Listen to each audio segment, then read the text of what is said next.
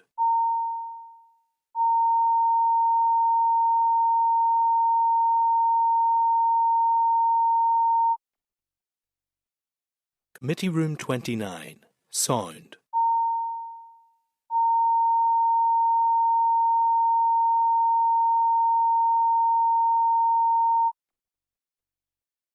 Committee Room 29. Sound.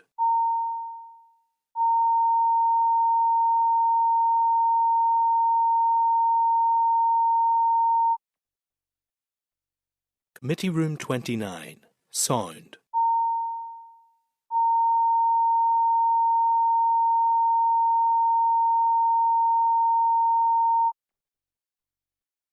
Committee Room 29. Sound.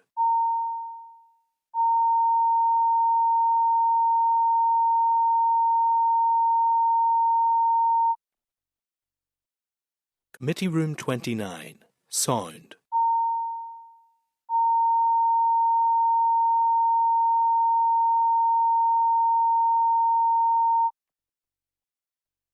Committee Room 29. Sound.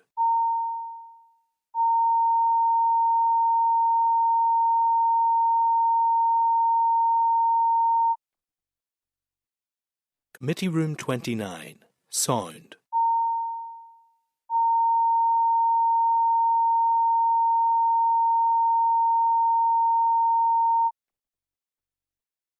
Committee Room 29. Sound.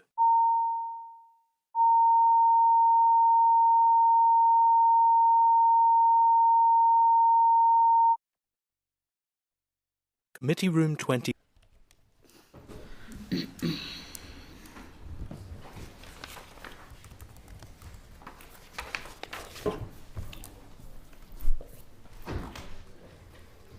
That's confirmed. Okay, good morning members, and we have a quorum, and I confirm that I'm now calling the meeting of the 71st meeting of the Committee for Communities to order. Can I remind anyone in the public gallery that mobile phones must be turned off. Mobile tablet devices can, however, be used through a Wi-Fi connection, and all devices should be muted. Password details are available in the gallery for anyone wanting to connect to the Assembly's Wi-Fi network, and no recordings or photographs may be taken. And I just am conscious this morning that Melissa has a young person with them in Observing Communities Committee today. Eva, sorry, so very welcome, Eva.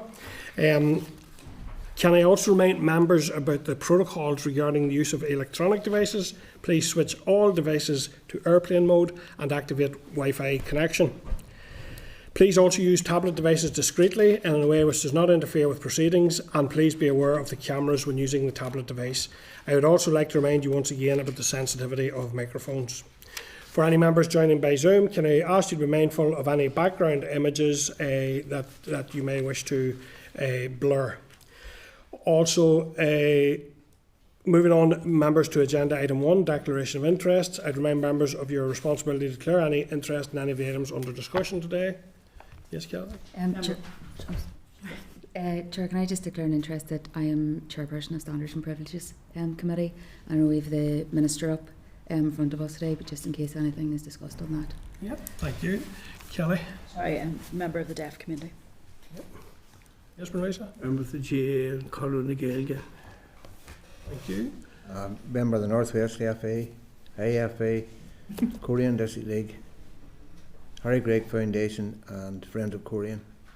Why, who? Morris? Not a lot. Yeah. Chair, just in case anything cuts across with the Minister, I'm a charity trustee, private sector landlord and trade union member. Yep, thank you. Mark? Also a member of GAA, and my family are involved in the licensed trade. And I am a member of a local GAA club, trustee of charity, and have a property from which I derive rent. Okay, members, so thank you. Moving to agenda item 2 then is apologies. I think we're full house today. Yeah. And agenda item 3, chairperson's business. Members, you will be aware that the subsequent LCM on the pension scheme was debated in plenary on Tuesday, where I made the committee's position clear that we have not had a suitable period of time to carry out effective scrutiny. We will receive that briefing immediately ahead of the Universal Credit 2-child limit at agenda item 8 later. So just to flag that item up. Any comment on that, members, or members content then? I move on to just to say that I'm conscious we're all very aware of the report published by the Commissioner for Standards in the last week. However, in light of the Minister appearing before the committee shortly to answer members' questions, I'll move on to the next agenda item. So that is agenda item 4, which is the draft minutes. And those are contained from our meeting on the 22nd of January, and they're at page 7 of your pack. Members, do members have any edits or amendments they wish to make through the draft minutes? No? Are members then otherwise content to agree the minutes of 22nd of January as drafted? Yeah, thank you, members. Moving on then to matters arising and correspondence. So, members, can I suggest that if we need to pause during these, if the Minister arrives, if those are run on, we'll restart again after the Minister's session. But I'll come back to members for agreement on that, should that be the case. So, matters arising then, members, you've been provided with a summary table of matters arising at page 21. Smaller number of items for consideration this week. As usual, I'll ask for your comments and request you use the reference number, please, if you want to make a comment on an item, just to, so that we can address that item specifically. Can I ask if members have any comments or issues you wish to draw out or highlight or seek briefings in relation to items 5.2 to 5.3? Just if I could flag up in 5.2, there's a response from the Department in relation to the Irish language strategy, confirming that quarterly updates of the work of the cross-departmental group will be provided to the committee. And also 5.3 is a response from the Department in relation to fraud and error financial breakdown, and the Department's work on the forthcoming fraud and error bill. So any comments in relation to any of those? Sean, were you looking in there? No? Yeah, just around 5.3. The department have explained how they've arrived at the headline number, but I suppose I'm just still a wee bit worried about the reliability of the estimate. I feel like there was a wee bit of deflection there rather than answering the question about finance. So I'm just wondering, would it be possible to maybe write to the finance minister or to the committee? I'd really like to get a wee bit of a clearer picture there of what conversations have been going on and what picture we actually have going forward. Yeah, members content to the suggestion. Pam? Yeah, Chair, no problem. I think we should write to the Finance Minister and find out, get some more information around this, and especially in terms of the potential for penalties and what that may mean. Yep. Thank you. Yeah, and we have also sent that letter to the department. Have we received a response to that yet? So that was the response. Yeah, and is there any clarity in relation to? The negotiations still seem to be going on with regard to, is this the quantum of the funds that could be returned to Northern Ireland? And the penalties, both. Yeah. So it still remains quite unclear. It's been agreed. Just to say, Chair, I mean, clearly, whatever the figures are, they clear to be very large figures, so I think it's something that we need to be taken very seriously. So whether that's in a twofold, in a beneficial way for Northern Ireland, or the threat of penalty, should we not keep up with the rest of the UK? Yeah, well, for now, I suppose there isn't the clarity there, but we'll explore it further, I'm sure. Anyway, and I think that's a useful suggestion that we write that letter. Item 5.4 is a. Sorry, any other, before I move on to 5.4, are there any other comments on 5.2 or 5.3? No. Item 5.4 is a response from East Belfast Mission in relation to the additional information requested following the individual group briefings we heard from stakeholders during our committee meeting at the Skianos Centre in December. The content of this response has been reflected in the updated version of the committee's mini report into homelessness and supporting people. Just to confirm that. Item 5.5 is a draft clerk's memo collating information sent through from RAISE on low-income housing allowance and average rent rates information which members previously sought. Kelly? Yeah, just moving to page 34 of our pack, there's a comment there for committee consideration. Following the initial collation of available data, members may wish to consider asking the department whether they can provide data on how many households in each BRMA and the date on, or the data on how many households receiving LHA are also in receipt of discretionary housing payment. It would be useful to have that information, because discretionary housing payment is that gap between your rent and the LHA amount, and it lasts for 2 years. So it would be good to know. I know I've been trying to sort of find out where are we with those discretionary housing payments, how many people are close to, you know, coming to the end of their 2 years, and it seems to be very difficult for the department to do. But if we could follow up on that part of the report on page 34 and get that information, that'd be really helpful. Yeah, thank you. And do members agree then with the proposal that we follow, that we seek those additional pieces of information, and that we also write to Housing Rights to see if they have any plans to commission any further research? Yes, please. If members would be content with both of those. Yeah. So, anything else within those matters arising members wish to draw out? No? Content, okay. Okay, so that concludes matters arising for today. Moving on to agenda item 6, which is correspondence. And members, as we usually proceed through the correspondence, we'll do that, ask you to draw out, highlight or seek briefings in relation to any specific item, or if you're content to confirm the step as proposed in the memo at item 6.1, which starts at page 130 of the pack. Please note that there are some invitations for members to respond to individually, should they wish to accept any invitations. Item 6.2 is correspondence from the Department. Is a request from the Department to reschedule a briefing on the Employment Support Scheme to allow for proposals that remain under development to be at a stage where a meaningful update could be provided to the committee. This briefing was originally scheduled to take place on the 5th of February, and the Department has requested a new date for late April or early May. And I know that Employment Support Scheme is one that the committee has been quite keen to see. So it's a bit of a... there's been quite a few deferments, and this one is a bit concerning. Go ahead, Kelly. I was just going to say, I can understand the department's wish to defer because of the carry on with the Local Growth Fund, because the same people will be delivering access to employment supports that will be applying or might be successful with the Local Growth Fund. So I can understand that.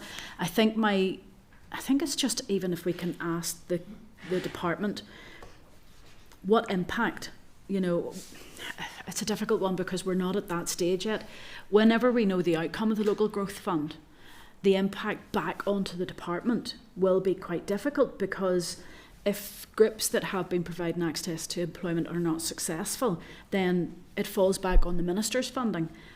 So I suppose that maybe it's given the department a heads up. We wouldn't mind having a discussion with them, or if they can give us an outline of when that Local Growth Fund comes forward, the outcome of it, what impact it has on the department's objectives.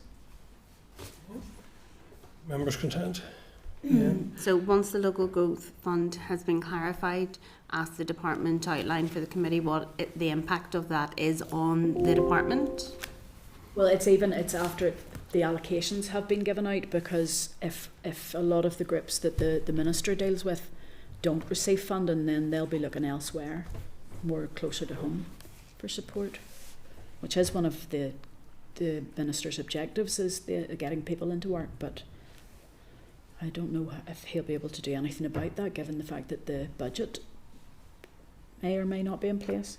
Okay. Are members agreed? Members agreed. Yeah. Okay. 6.5 is a correspondence from the Department in relation to a proposed statutory rule on the licensing City of Derry Airport. It's an Article 53 order, and that's for information only, as it's not subject to any assembly, control or procedure. Do members have any other comments in relation to items 6.2 to 6.5? No. Can I then move on to 6.6 to 6.10? And just to flag up that 6.10 is a communication from the Executive Information Service regarding a press release on the Local Growth Fund. And members have also been provided with a table correspondence at page 4 of your table papers. But in relation to, before I go to those tabled items, in relation to 6.6 to 6.10, Shannon? Yeah, just on 6.6, that letter from the Chair of Angel Eyes.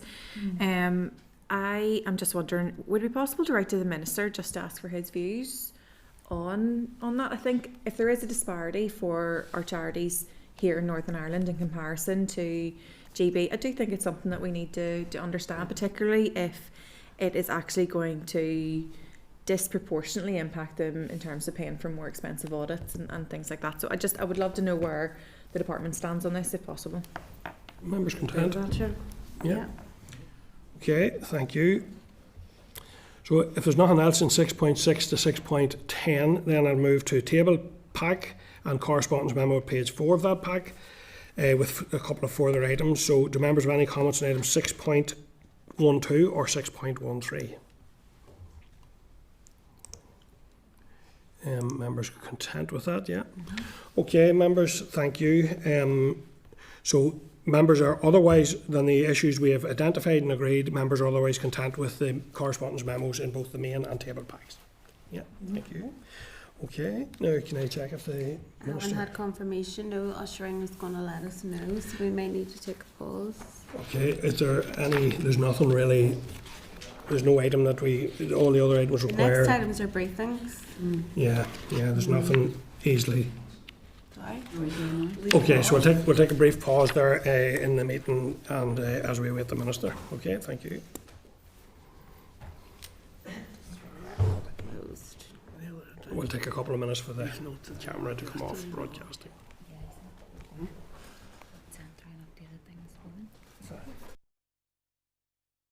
Committee Room 29, Sound.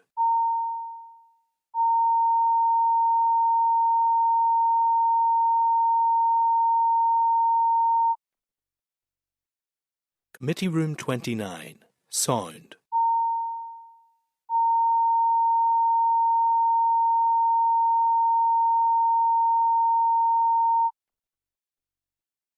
Committee Room 29, Sound.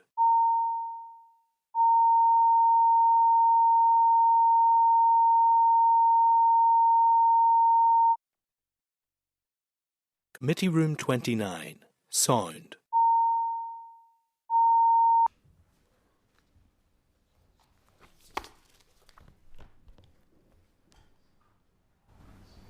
She confirmed open. Hello. Morning. Good morning. Morning. Okay, thank you, members, and we're now resumed in broadcasting and resuming again at agenda item 7, which we are welcoming the Minister for Communities for a quarterly oral briefing. There are no papers for this item, members. It's an oral briefing only. I'd now like to welcome the Minister to the meeting along with the following officials. We have John Greer, who's Acting Permanent Secretary within the Department for Communities. Paul Price, Deputy Secretary within the Housing Sustainability Group in the Department for Communities. Sherry Arnold, Deputy Secretary Work and Health Group in the Department, and Ian Greenaway, Director of Culture, Engaged Communities Group and Department for Communities. So to ensure all members get an opportunity to ask the Minister, I'll allocate roughly 6 or 7 minutes per member as we go around, and I'd be keen for members to stick to their allocated time, please, and please be as succinct as possible to allow members to move through the many issues that this committee and the department are constantly dealing with. So, Minister, you're welcome to this morning's meeting. I want to start out on the findings of the Standards Commissioner in relation to her report. And Minister, it comes alongside a range of failures in light of anti-poverty strategy, language strategies. There's a number of court cases ongoing around issues pertaining to the department. This committee has taken a vote that we have no confidence in your work, and the Standards Commissioner now, not for the first time but for the second time, has found you to be in breach of the standards required of you. You, Minister, have, it would appear, in Trumpian fashion decided rather than engage with the substance of that report, you've sought to deflect and distract. And what I would like to know, Minister, is do you simply not care whether the public have confidence in you to discharge your role as Minister? Well, Mr. Chairman, I had an opening statement that I wanted to make where I could focus on the last 2 years that I've served in this department and have had the honour to serve here. And I hope that I can come back to that and make those points. But you know what, you've jumped in here on this, and this is your hour. You have an hour with me, and if you want to go down at that route, I'm happy to. I have nothing to hide. I'm more than happy to set out the position again. We've had the debate in the Assembly. We've had an urgent oral around this. We can go over this time and time again, but I think that your statement highlights yet again just how often you get it wrong. You say that I have not engaged in the content of this. Of course I have. You clearly have not read the report. You clearly have not read my response to it. Because if you had done that, you would recognise that I have engaged with all of the points. Point by point I have gone through with the Commissioner. Everything that she had claimed, everything that she had said. And you know what, if it makes you feel better... For all that, Minister, you have failed to address the central point of a failure of leadership, a failure to show empathy, which is part of leadership, a failure to stand with victims in their time of need. And you're right, this is our hour, and I am hoping to get to many other things, but I'll say this, Minister, it's certainly not your finest hour. Well, I am more than happy to stand by what I have done in this department and the actions that I have taken. We can go through the report. Go through my response point by Minister, point. So you don't want to now? You don't want to now? I have many colleagues will want to raise issues relating to this and other issues. This is, as you say, the hour when this committee has to go through a range of issues. And there are huge issues out there. There's anti-poverty strategy still not in place. Language strategy still not in place. And those are issues that need to be addressed. Right. However... So you criticise me for not going through point by point, not addressing them, and then whenever I offer to do that, you say, oh, no, let's move on, and use your silly language about Trumpian tactics. I have to say, I just think that actually sums up your time in the committee. You're having a go at me for how I have conducted myself in this office, yet there is no reflection whatsoever on your time in this office and what you have done. Bear in mind, Minister, it's far from me or this committee that they're the only people that are expressing those concerns. I think that's the real issue. You're saying you want to talk about my performance as a minister. It's a bit rich. I want to ask you a question. I have asked you a question. Done as chair of this committee, and your failure in this role, this has not been under your leadership a proper scrutiny committee. See, that's deflection again, Minister. I have simply asked you a question which you have not addressed. Do you worry about the public perception of your management and your leadership of this department? No, because I'm happy to stand by what it is that I have been able to achieve here through the help of some exceptional people as well, that we have progressed things that have been held up for a long time. Look at the anti-poverty strategy. We have got that now to a sensible place where we have got it out for consultation, we're hearing views, and we will actually be able to move that forward. Northern Ireland Football Fund, held up by your colleagues for years. I'm now delivering on that. Let's look at some of the other things within the department. Go back to the anti-poverty strategy. When will we see the anti-poverty strategy? So the draft has already been published. It's actually been out for consultation, so you have seen that. Mr. Chairman, it's incredible that you don't even know that it's been out for consultation. That's for the deflection. That's taken for granted. We know quite well that's the case. Right. We engaged with you on it. We expressed, as did the sector very strongly, our disappointment that it wasn't more substantial. When will the more substantial redraft come out, Minister? Consultation has finished. I'll be releasing the results of that consultation soon. We'll then go back to departments for their additional comments. But as a chairman and as a committee, you have not come forward with the alternative things that you want to see in it. Certainly the Sinn Féin I've been very clear. And this committee has been very clear, actually, Minister. Tell me what you would like to see. We want to see targets. We want to see more robust governance. We want to see new initiatives. Those are things that we have. Those are things, and it's your role to bring it forward. So we've said that will already be in the action plan, and we've said that time and time again. And when can we see that? That has to go back to the executive first, and we need to get agreement around the executive table. And importantly, we need to get funding for any new measures that may or may not be in that. But I will highlight the fact that the Finance Minister in his budget has not allocated anything extra for the anti-poverty strategy. So if you want to come forward and say, here are the specific asks that we have, here's how much it's going to cost, happy to hear from you on that.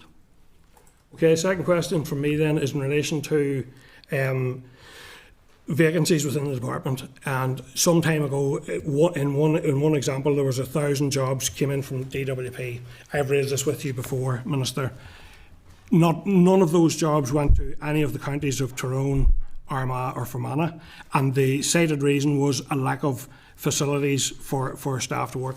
What have you done in the time since to ensure that people from those three counties can not only play a role in filling those vacancies, which are so crucial, but also on the basis of where they live, work for this department and other departments. But in relation to communities, what have you done since to improve the facilities that allow people to work for the department? We haven't received any more jobs on behalf of DWP, something I'd be happy to do.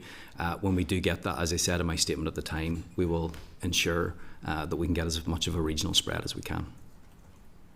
Has anything specific been done in Tyrone, Armagh or Fermanagh to improve the facilities the department has to cater for staff? We don't have those jobs right now. I don't have specific information about our estate and where they can or cannot be, but I will always look for those opportunities to make sure we get that regional spread. Okay, thank you. I'm coming to our Deputy Chair, Cathy Mason, and then I'm going to Mark on the Zoom. Go ahead. Thanks, Chair. Just before I start my line of questioning, something I would like to maybe give the Minister an opportunity to clarify. Whenever you had mentioned about the Commissioner, again, it was referred to as she and her. Who is she and her? The cat's mother? Or are you talking about Dr. Melissa McCulloch, the Commissioner for Standards? Are we getting into a pronouns debate here? No. I'm asking, are you going to recognise that she is the Commissioner for Standards, Dr. Melissa McCulloch? She's the former Commissioner for Standards. So you recognise that that's who we're talking about here? Yes. Okay, just wanted to give you the opportunity really to your clarify question? that. Minister, it's very clear that you do not like being scrutinised. We see it time and again in the chamber. You're saying bring it, but every time we do try to scrutinise you, this is what we get: bluster and deflection. Okay, so what I want to ask about is, we've made it very clear that there's no confidence, and let's clear that up. It's not just us that doesn't have the confidence. There's a swath of the communities. You're the communities minister, and this community doesn't have confidence in you either. This latest ruling is just a long line of failures: LGBTQI, anti-poverty, sport and community, housing associations, Irish language.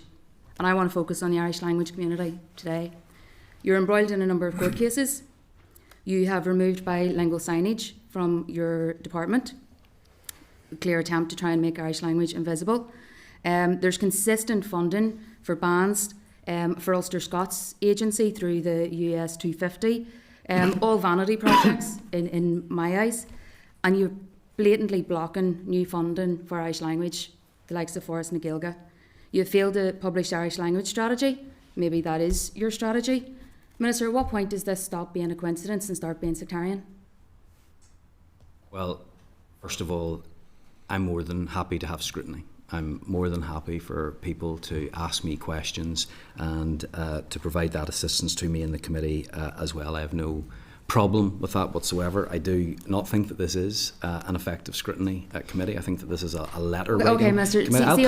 I'll come to it. Let me just clarify that point. When you talk about scrutiny, you consistently talk about this committee and their scrutiny role. When we do try to scrutinise, this is what we get. Redactions, pages and pages of redactions. I'm so glad that you've brought that up, because I think it just highlights exactly what I'm talking about. Why were there redactions in that? Because you asked for information, I assume that's what this is, about the decision to include the English-only logo. You asked for the minutes of that meeting. It's removal of Ulster Scots and Irish language. No, they're still there as part of the design guide. They are, yes. Okay. So the other things there that are redacted have nothing to do with that. That was a meeting, that was key issues meeting about everything else. That? It's all redacted. Pages of it, yes, reams of it. Because redacted. I gave you what you asked for. Yet you go and you run off to the papers and you say, oh, he's hiding information from us. No, I gave you the information that you asked for, and you create a story out of it. So that's the Minister, height of your only line of defence here is attacking. You're not answering any of the questions, you're just going on the attack. My view is that a minister who doesn't have confidence in his actions would go on the attack.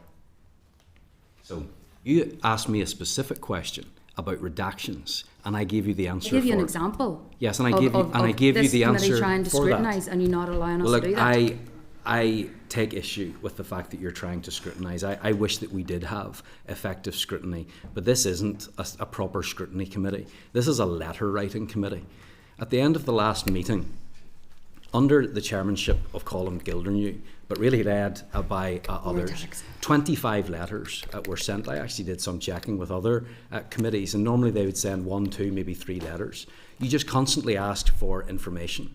I have an absolutely first-class private office, a brilliant team, but they and my officials are being snowed under by requests that isn't proper scrutiny. It's just a scattergun approach that doesn't really get us to where we need to be. That's what you want to do, that is fine. Happy to answer your questions on those issues. On the LGBTQIA strategy, I set out clearly my direction of travel.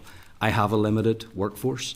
I have pressures that are on in this department. I believe that anti-poverty was the one that needed to be taken forward first because of the legislative requirements and the length of time that was taking. I've got that done. I have progressed that. I've said I will consider others. I had actually a very good meeting with members of the LGBT community looking at what exactly might go in to that. Obviously on Irish language it is being progressed. That is in the courts.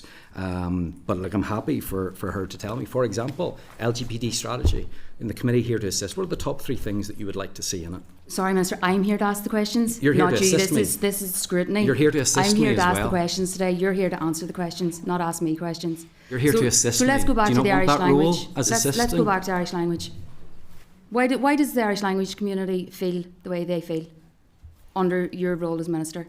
The Minister that's supposed to promote their language. I can't speak to why people feel a certain way. All I can say is that this has been taken forward, and I know you've made clear your concern about funding for Ulster Scots and potentially your opposition to funding. My concern is the lack of funding for other communities. There needs to be balance. There hasn't been a lack of funding, and in fact I think that you have been outrageously offensive by speaking about the US 250 and the Ulster Scots as vanity projects. Asking questions around it. You called them vanity projects. Vanity project. It's not vanity projects. This is to help raise the profile. Where was the balance in the US 250? Where's the balance? There's balance because it's about everybody, isn't it? It's about so all of those. It's delivered exclusively through the Ulster Scots Agency. Yes. Where's the balance there? Well, tell me about the balance then that you would like to see. Again, Minister, I'm asking the questions, not you. You come here and you think you're part of a scrutiny committee, but you ask questions, but you never bring an alternative. More attack and more deflection. It's actually part of your job, Deputy Chairperson. Attack and more deflection. Not just. I'll finish up now. Not just to Deputy ask Chair. questions, but also to bring forward recommendations. You don't have them. You've just Minister, shown your disdain for Ulster Scots. All I've heard today is excuses, more attacking and more deflection. No questions answered. My view is you're a minister who doesn't do GAA, doesn't do housing, doesn't do Irish language, and doesn't do LGBTQ equality. Doesn't do housing. So I'm going Are to you move for on. real? Yeah. So I'm going to move on. Let me just say, Minister, in relation to your, and I think there is a reluctance in terms of scrutiny. This committee has had to face repeated deferrals of briefing, including on today's agenda last week and on Tuesday, repeated deferral of briefings. We've written repeatedly on many issues which we have either received no answer to or an answer which answers different questions. And I can assure you, Minister, we will keep writing and seeking the answers to the questions we want answers to. So we do give you the answers, you just don't accept in terms of those outstanding queries, I'm going to give you some examples. 15th of December, we asked for options re percentage change on housing allowance funding support, still not received. October and November 25, changes to DFC logo. We sent 3 letters. All we've received is a page of redactions. 12th of December, local assessment impacts in relation to all forthcoming legislative changes in welfare and universal credit, still not received, and LCM now with us. So that's why we are writing repeated letters, Minister, because we are not getting the answers as a scrutiny committee to the questions we are asking. You may be uncomfortable with that, our answers, but we're they're going not to keep getting asking. the answers that you want. Okay, I'm going to move on to Mark, who's on Zoom there. Mark, go ahead, please.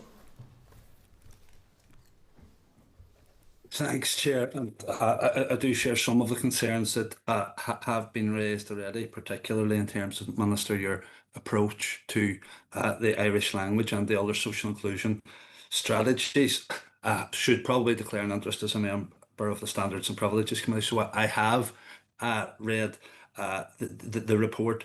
And of course, Minister, you do have the right to defend yourself, but it seems as always attack is the best form of defence. Just a wee bit of humility wouldn't go amiss. In terms of scrutiny, I suppose we go on maybe to the local growth fund, and I do realise that you're not the minister holding the reins particularly on this. However, given that you do have responsibility for the community and voluntary sector and charities, obviously you do have a key role. I do welcome the executive statement on this, and as an opposition we'll be fully supportive of any efforts the executive are making, and we'll be making our own as well and have been with the UK government. But what is plan B? Is there one? And what conversations are ongoing in that regard?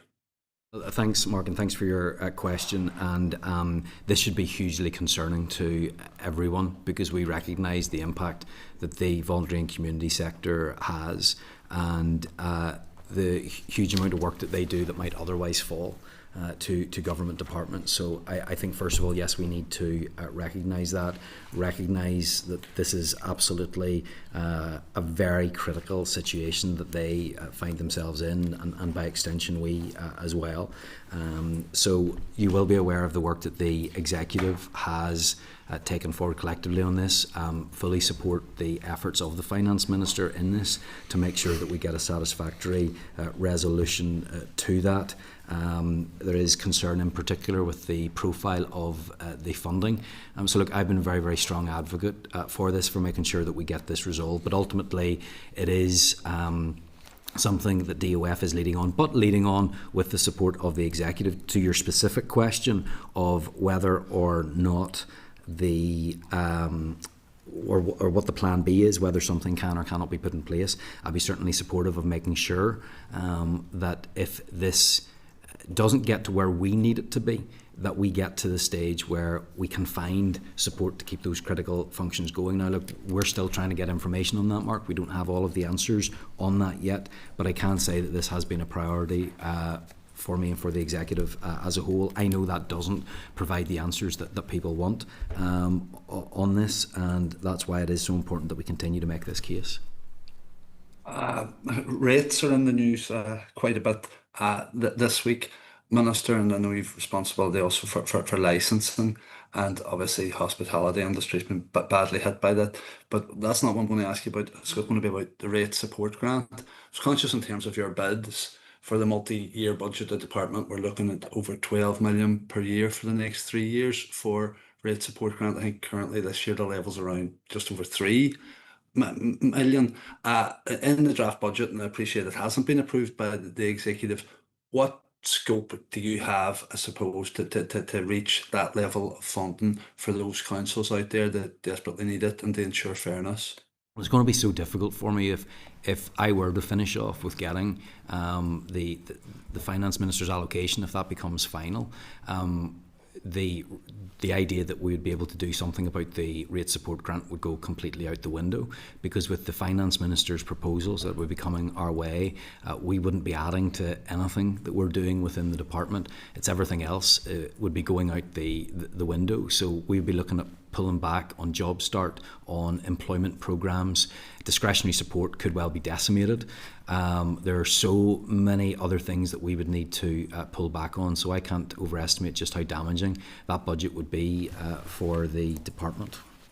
And have you made any specific arguments around rate support grant and potentially the earmarking or ring fencing of that money at executive level?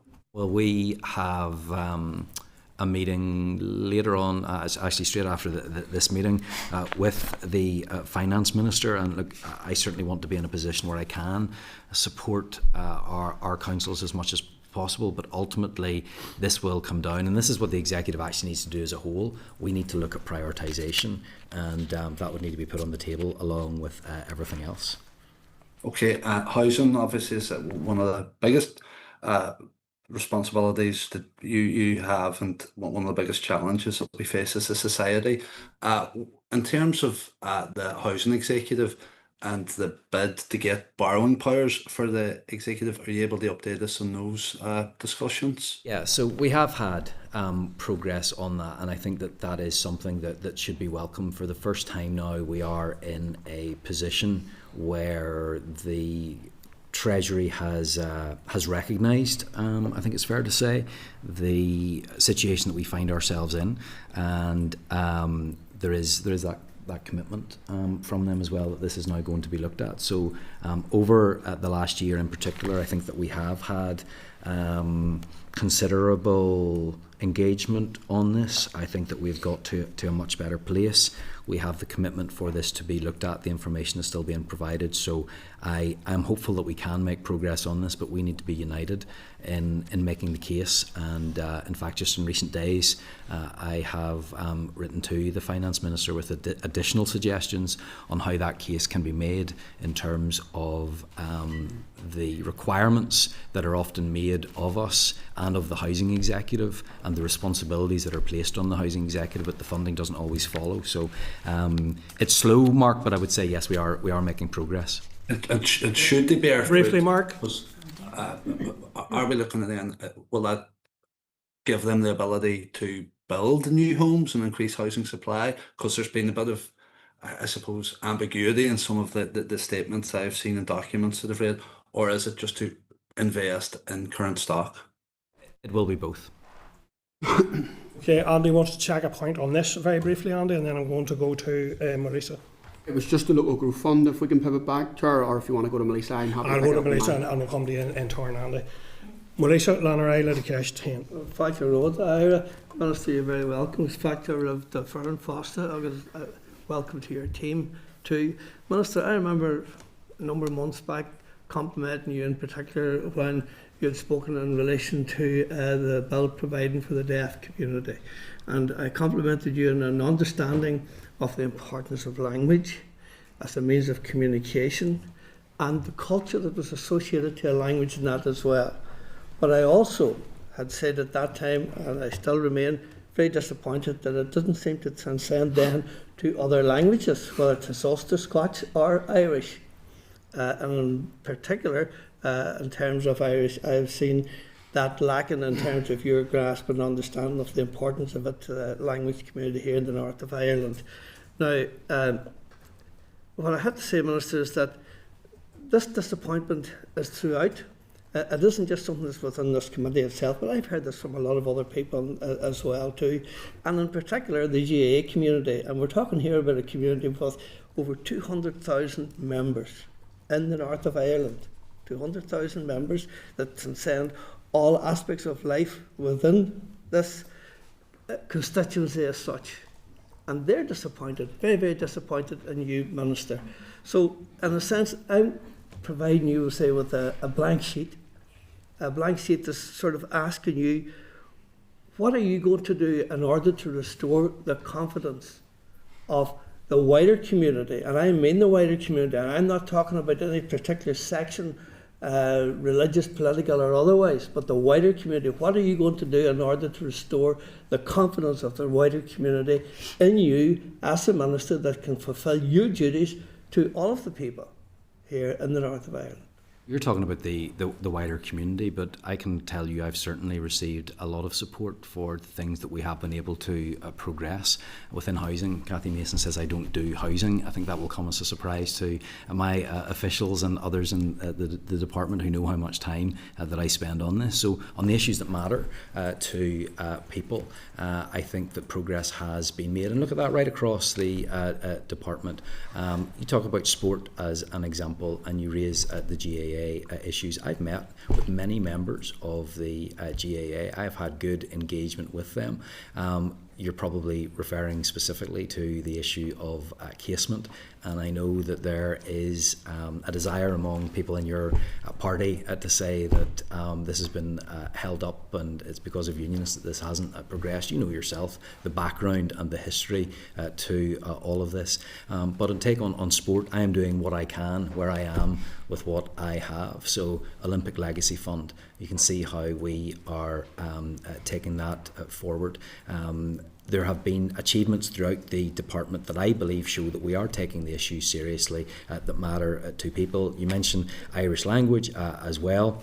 That frustration has been expressed, but ultimately we're going through the right and proper process in relation to that. The draft has been out with departments. Departments are coming back with the next steps that they are able to take. But I will say on this, as in all of these things, everything is subject to budget. So it is really important that we make sure that any actions that we do take are ones that we are able to fund. Look, I'll leave it to others to talk about confidence that people may or may not have, but certainly I think if you look in the delivery of this department, people can see that we are moving forward where we can. Minister, the comment that you made there in terms of that we might see it as being unionists who are blocking. No, in fact, Minister, I think it's more a case of being seen as you who is actually blocking. And when you allude there to the Irish Language Fund and that as well too, monies that were available, we'll say, from the Republic of Ireland, not for Forest and Gaelic and so on, there's a block there, Minister.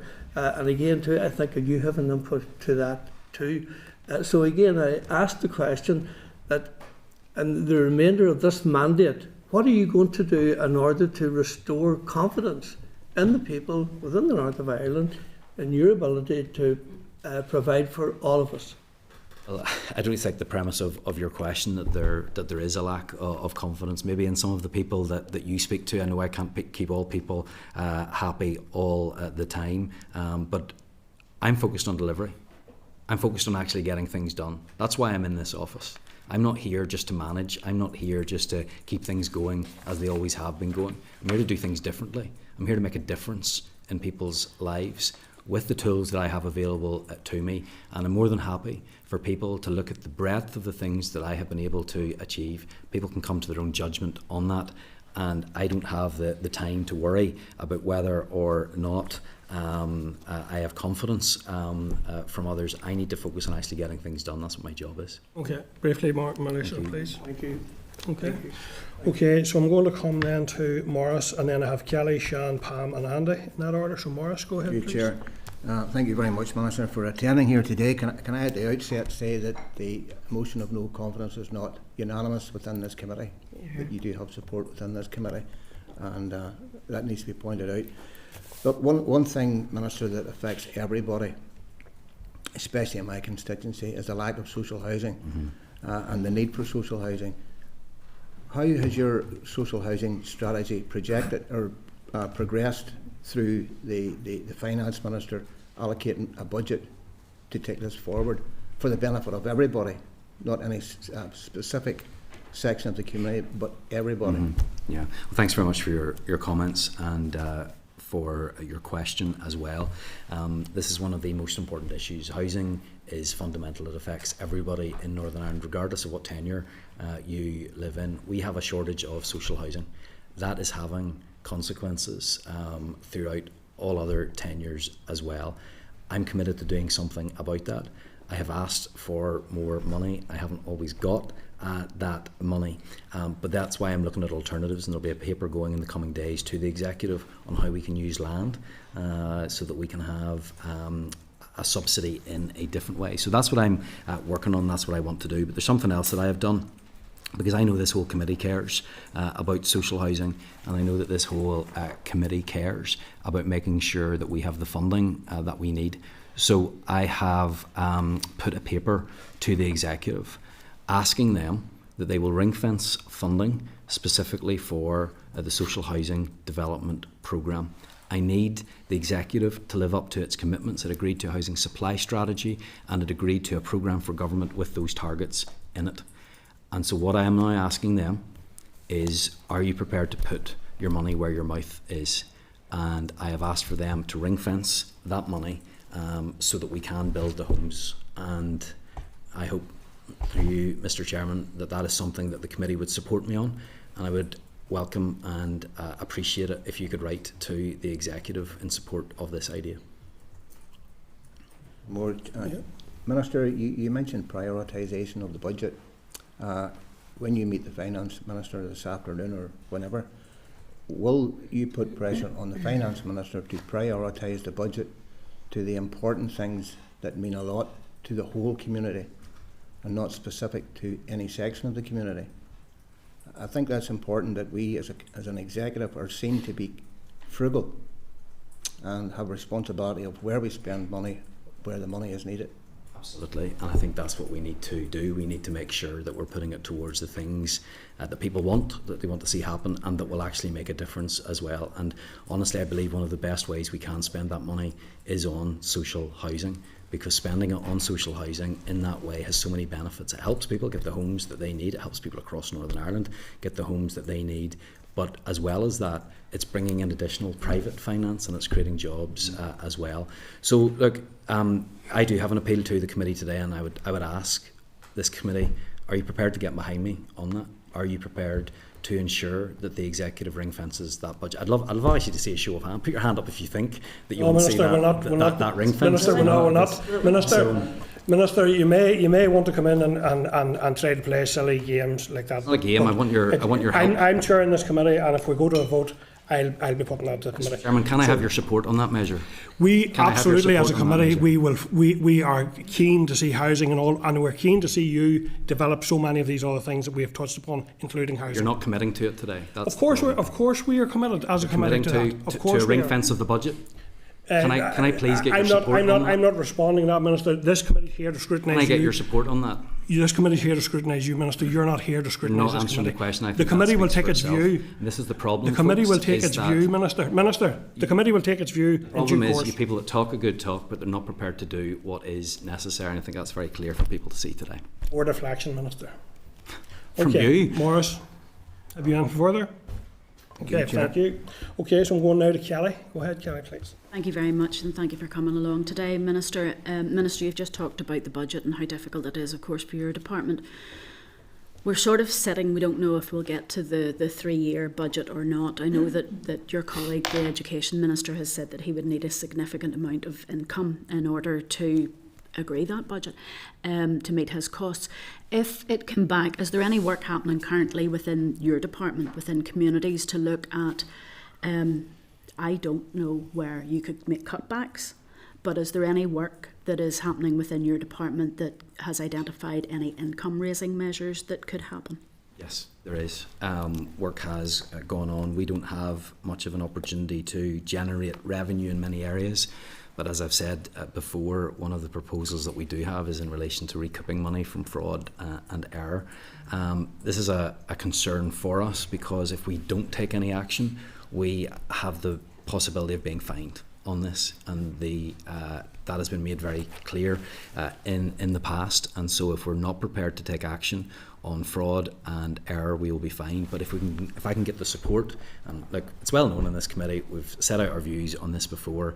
I take a very different view from Sinn Féin and others in relation to this, because I think we need to tackle head-on fraud and error, and we need to put money in there to back that up as well. So we can recoup savings of that savings of 5 to 1. That's the one thing that we can look at. But we have done other things as well. Kelly, I think you can consider as well the homes, temporary accommodation costs going through the roof, using housing executive reserves, 600 homes, will save £75 million over the next 7 years. So I'm very clear, we're taking action where we can, and I would love the assistance of this committee if you can find other ways in which we are able to generate revenue or get savings. I'm up for that. I'm up for that discussion, and I come here actually genuinely wanting to hear from you and to get advice. Scrutiny, absolutely, go ahead, but where, and I don't know, maybe this is your next question, do you have anywhere in mind that you think we should be doing that? Well, one of the things I was going to ask you about was the housing associations, the change to their funding. I've heard from them, there are some that are winners, there's some that will be losers, and that more losers than winners. But I'm just wondering, have you met with them since the funding change has been agreed? Because I know that they were considering it and writing up papers on that. Have you had the opportunity to meet with them about that? I'm just worried because part of that, taking people out of that cost of temporary accommodation, is putting them into homes, and the housing associations seem to be indicating that this may be a problem for some of them. Yeah. So I haven't met with it, to answer your question, I haven't met with them directly since, some individuals obviously, but not collectively on this. However, officials have been working on this, and in particular on the design guide, because housing associations were asking for this. Uniformly, they were saying, we believe we're doing things and building houses at a cost that they don't need to be built with. So I'm a great believer in reducing your costs where you can, instead of just always asking for more money. So it's a bit of a give and take with them, Kelly, through you, Mr. Chairman, that we're asking more of them, but we're trying to make things simpler for them at the same time. I'm just a bit worried now. Economy has come out, rightly so, to be honest, with a consultation about the removal of fossil fuels. So that will have an impact on the design and delivery of housing going forward. Is that something that you're chatting to those housing associations about? Paul? Yeah, we were aware of that, and it will be taken into account. The Minister's right, there are now structures in place for those two reviews that provide for a methodical engagement with housing associations, both about the grant and about design standards. And at the heart of that will be a level of information sharing between them and us and the housing executive that we have not had in place before. Okay. So those reviews will produce a very clear sight on what is the best value for money grant rate, in particular supported by sensible design standards that we need right now. And just on that, is that an expectation if Treasury comes back and has a clear decision on the housing executive and the future of the housing executive, that if the housing executive are to build like housing associations, that the grant level that they will receive will be on par with those housing associations? I remember this question came up when I was with the committee before. I can't conceive of a circumstance in which the department would grant support to one organisation at a different rate to another. I must admit, this is right. Housing executive borrowing will support both investment in existing stock and development of new. It is quite likely that, though, that will be the sequence. It will be the focus on the investment requirement and the gradual ramping up of a contribution from the housing executive to the new build programme. Okay, thank you. Just when we're talking about the housing executive, you'll know, Minister, the language used regarding the SWEP in January has raised concern amongst those who provide those very much needed emergency places. There is concern coming forward directly from on the ground workers that how SWEP is communicated and implemented doesn't take account of all of the churches, all of the different organisations that could actually help if, say, for instance, the SWEP providers are not able to. Is there anything that can be done to review that with the housing executive to make sure that where there are those able, that they can step in? So just on the first thing, because I was a little bit confused by your question in the chamber on Monday about language or that... It was a follow-up to the radio conversation that the housing executive had. The sector took it as they were being blamed. Yeah. Certainly, I'm sure that wasn't the intention of that, and very clearly, I hope you can see that that's certainly not my view at all. We do value the work of those partners, absolutely essential for that. We've had a significant increase in the funding for this work. It is in everybody's interest to make sure that this is as effective as possible. So if it needs to be renewed, we can absolutely look at that and see how it can be improved. It's not a statutory requirement of us, but we're doing it because it's the right thing to do. But I would again emphasise that even with the best intentions from all of those that are involved, we are dealing with people who often have complex, difficult problems, and you can try and help people as much as you can sometimes, but they need to be willing to accept that as well. That's not shifting the blame in any way, that's the reality of the situation. But certainly if anything needs to be reviewed at all, we will be more than happy to look at that. Okay, and just my final point, Minister, this is just something I know you've said about us people and about scrutiny, and to be honest, that calls my professionalism into disrepute, to be honest, and I do ask for a lot of information to be requested, and I just wanted to take you back to the evidence, the guidance for ministers in the exercise of their official responsibilities that was published by the Executive itself in 2020, and it says that the rules and powers of the Assembly statutory committees are described in paragraph 9 of Strand 1 of the Belfast Agreement and in section 29 and 44 of the Northern Ireland Act as amended, and the relevant Assembly standing orders. The statutory committees require ministers and departments to provide accurate, comprehensive and timely information. I hope that in the spirit of how they are asked, that you'll understand that when we're asking questions and when I'm following up on questions, it is done so as part of that scrutiny role, part of my professional role on this committee. Mm-hmm. Thank you, Chair. Well, just an answer to that. We will provide the information where we can. I'm more than happy that we fulfil that role, but I want you just to understand that we have staff that are under a huge amount of pressure because of the number of letters that are coming through. This was compared to other committees. It does seem excessive. I recognise how wide the breach of it, but I have a quote here, even just from a week or two ago, asking for information, and one of the members said, I know we can Google that, but it would be good to have it from the department. So I think that shows it's not just that you're asking information that we have. There's publicly available information that is being asked for, and I'm just asking that you would consider that as well. Minister, this is a statutory committee. Under RHI recommendation 38, it says that the committees have to improve their scrutiny. I will continue to ask questions. Yeah. I have to, because that's my role. That's my legal role on a statutory committee. My only point would be that needs to be done in a way that is professional, that is coherent as well, and that has been lacking. And in particular, if you could provide copies of where that has been lacking, I would really appreciate that, because if you wish to make a complaint about me, or my work on this committee or this committee, it would be better to have that evidence. I don't have It's like earlier when you asked us to support you about asking the executive, provide us with a business case and we'll scrutinise that and come to a decision, I'm sure, as a committee. That's fine, and I hope that I can also then get the message across that my officials are here to answer questions. They will do that honestly, and they deserve to be treated with respect, because that hasn't always been the case in the past. They have been accused of being misogynistic. My officials were told that they were talking nonsense, and that's not appropriate either. So I hope, Kelly, that everyone on the committee would show respect to officials. I don't mind. Respect us by providing us with answers to written information as requested, Minister. And we do. I'm going to move on, Minister. We have provided you repeatedly with lists of questions that haven't been answered.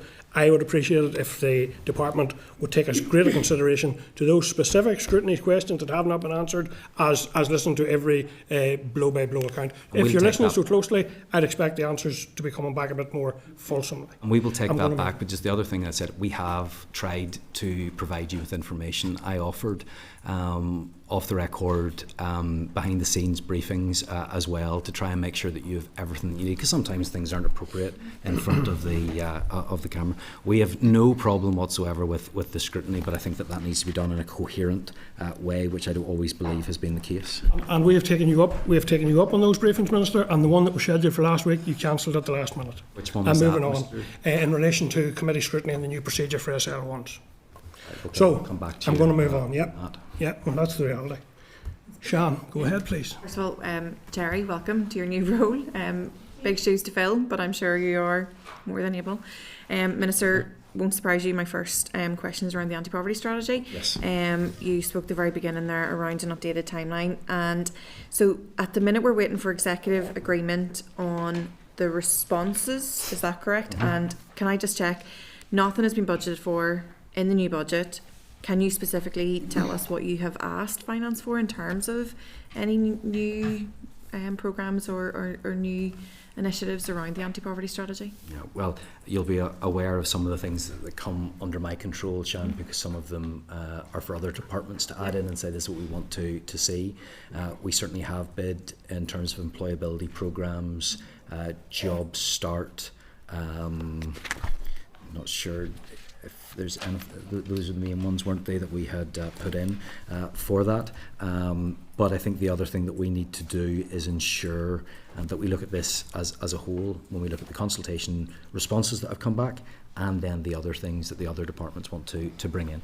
Okay, and what about the action plans? Are they underway? What status is given? Because I know with the disability, in terms of the disability strategy, you'd said that the action plans for that strategy were pretty much done. Yeah.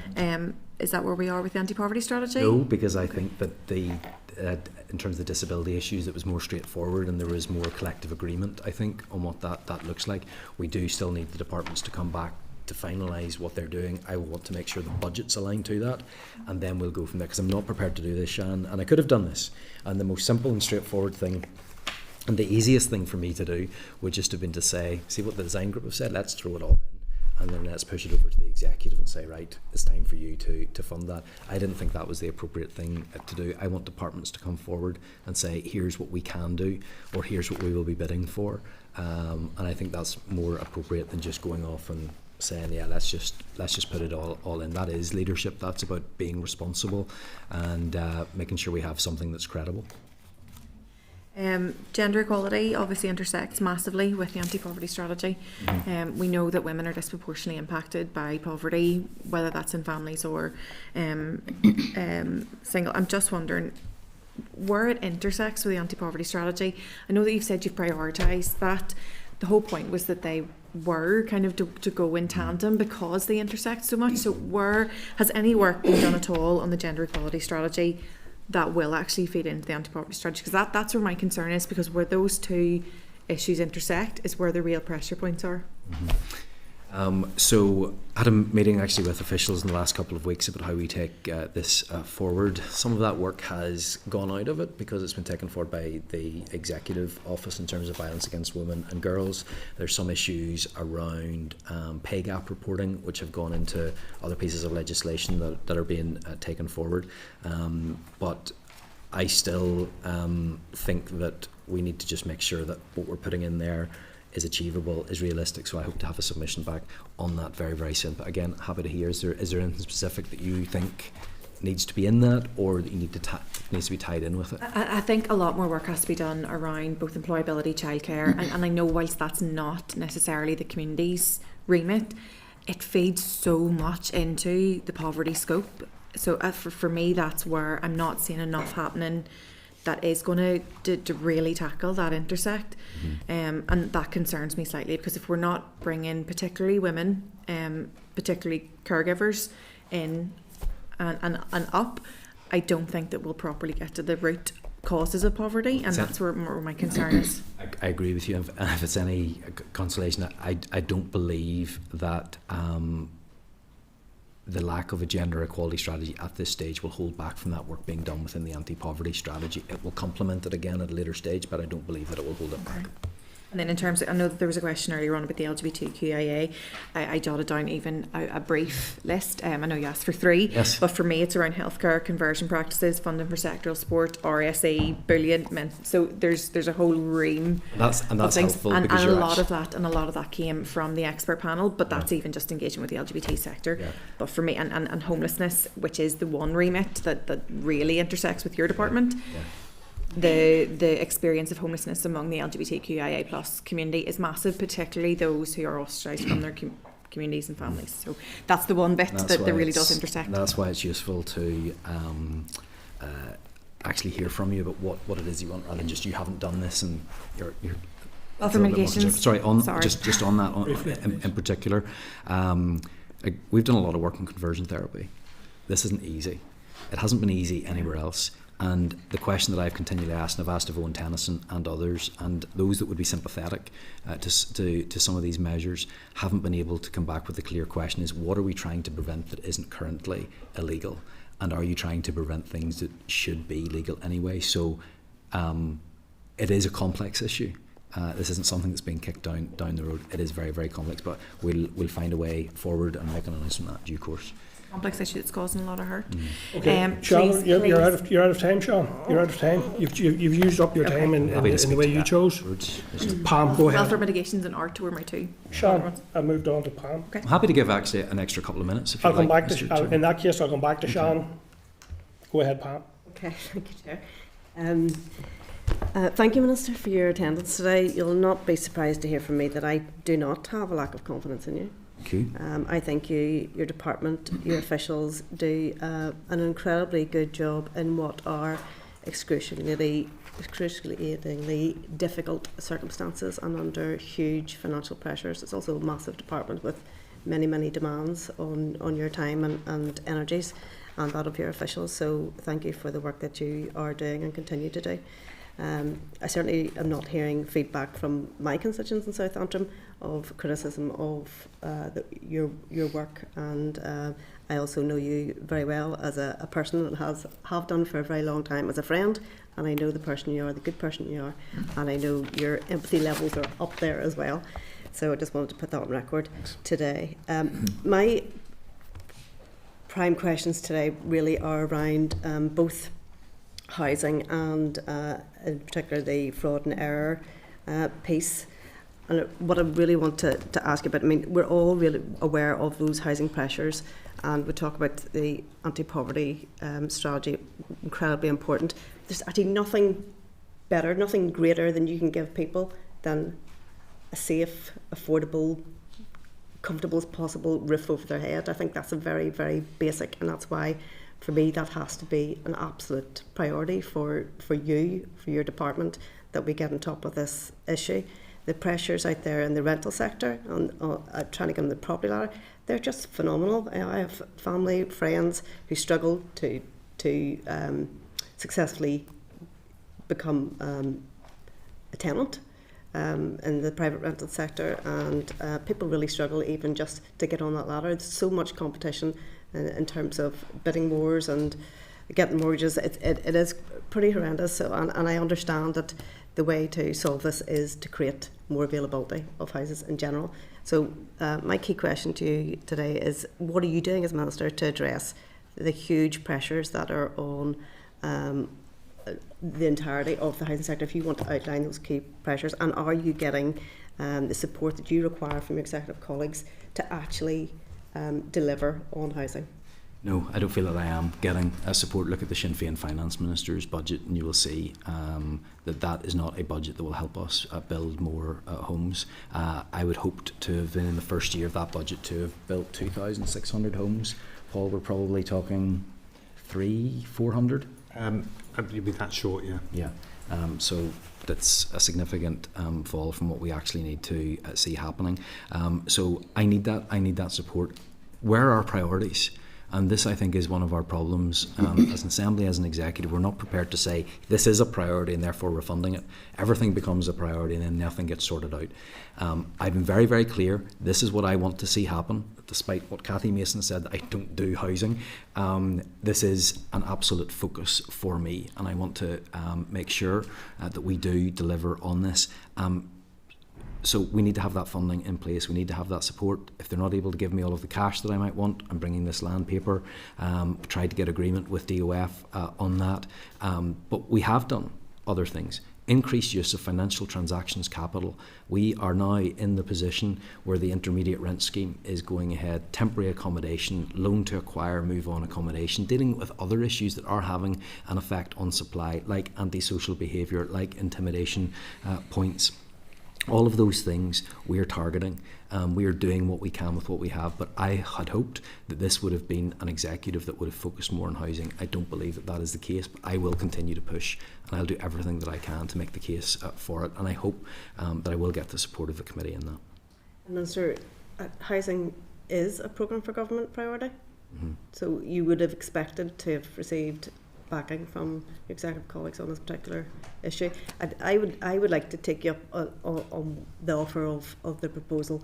I'd be very happy to propose that we are writing to executive to back your plans to ensure that you are able to deliver on behalf of this entire executive, on behalf of the Northern Ireland Assembly, the housing that people need, and we certainly need to see those plans in place. So it is distressing to learn that you're not getting the backing from that, and that backing is not there in terms of budget for the future as per the draft budget, which is not agreed at this time. And I think that's really vital that we as a committee absolutely should be supporting your call to ensure that you get the support so that you can deliver on what we're asking you to deliver. You can't do that, and I think it's up to this committee to actually support you in that call to so that you get what you need to deliver for all of us. Really appreciate that support. Thank you. I'm more than happy at some stage to make that proposal through the chair. In terms of the fraud and error piece, and there has been correspondence going back and forward, and there's talk of potential £45 million estimated benefit over 5 years. Where are we in that? And I understand there's a big piece of work for the Finance Minister as well on that in terms of dealing with the Treasury and getting clarity over that. What is that potential for penalties, and do we have an estimate of what we're talking about in terms of monies? It's a bit frightening. It's a positive to see the potential of getting money back into the coffers because we need more. Briefly, please, Pam, you're coming towards the end of your time. But question. But also, so some clarity on that, please. Yes, so this is a concern for us. We had estimated, I think it was £45 million of fraud and error bill proportionally. It's 200 million over 4 years. There's no savings in the first year, but over the remaining 4 years there's an initial investment, a lead time. We're hoping to get over 200 million back, and we're obviously seeking 50% share. Yeah, that's for the that's what we could recoup through fraud and error. But the other way, if we're not doing that, there'd be significant penalties for us also from the savings that we wouldn't accrue. So, like, it makes sense, you know, you invest and you get the money back. You don't invest, you get penalised. Like, it is straightforward. But there has been a reluctance around the table to deal with that, unfortunately. And I what hope are the that actual changes. figures? Sorry, Sherry, what did you say there? The actual figure is? Is there a confirmed figure? So no, there's not a confirmed figure yet. We've done a business case, so it's roughly 9 million a year of investment, and in years 2, 3, 4 and 5 it's over 45 million a year of funding. It's a total of in the region of 200 million over the last 4 years. And what is your sense of what quantum of that might be returned? We've been trying to get that answer for quite a while. that hasn't been agreed yet. Okay. But in line with the Fresh Start agreement, 50% has been sought. And any firm figure on any potential fine at this stage, or No, deficit? that would be a matter for Department of Finance to discuss with Treasury. So that's useful to know. So, Chair, I mean, Your 3% is a good figure to look at in terms of the savings they make if we don't, but there could clearly, be a straightforward fine. regardless of the percentage, you're talking huge amounts of money, and certainly a lot of money there. I know if we were to could get very easily be eaten up by building houses. If we were to get that back in our own department, like 25 million a year, that would certainly help a lot of the issues that people around this table are raising as well. Thank you. Andy, go ahead, please. Thanks, Chair. And firstly, Minister, I don't want to use up all of my allocated time on this, but given that it was a significant theme of the discussion, obviously I just want to touch on it. I must say I have no difficulty stating publicly, while I may not always agree with your approach or your eventual outcome that you achieve in various matters, I must say that any issue that I've brought to you, whether that be in person or through correspondence, you've always engaged. You've always been willing to listen, and you've done that in an empathetic manner, so I do appreciate it, and I'm just happy to state that on record.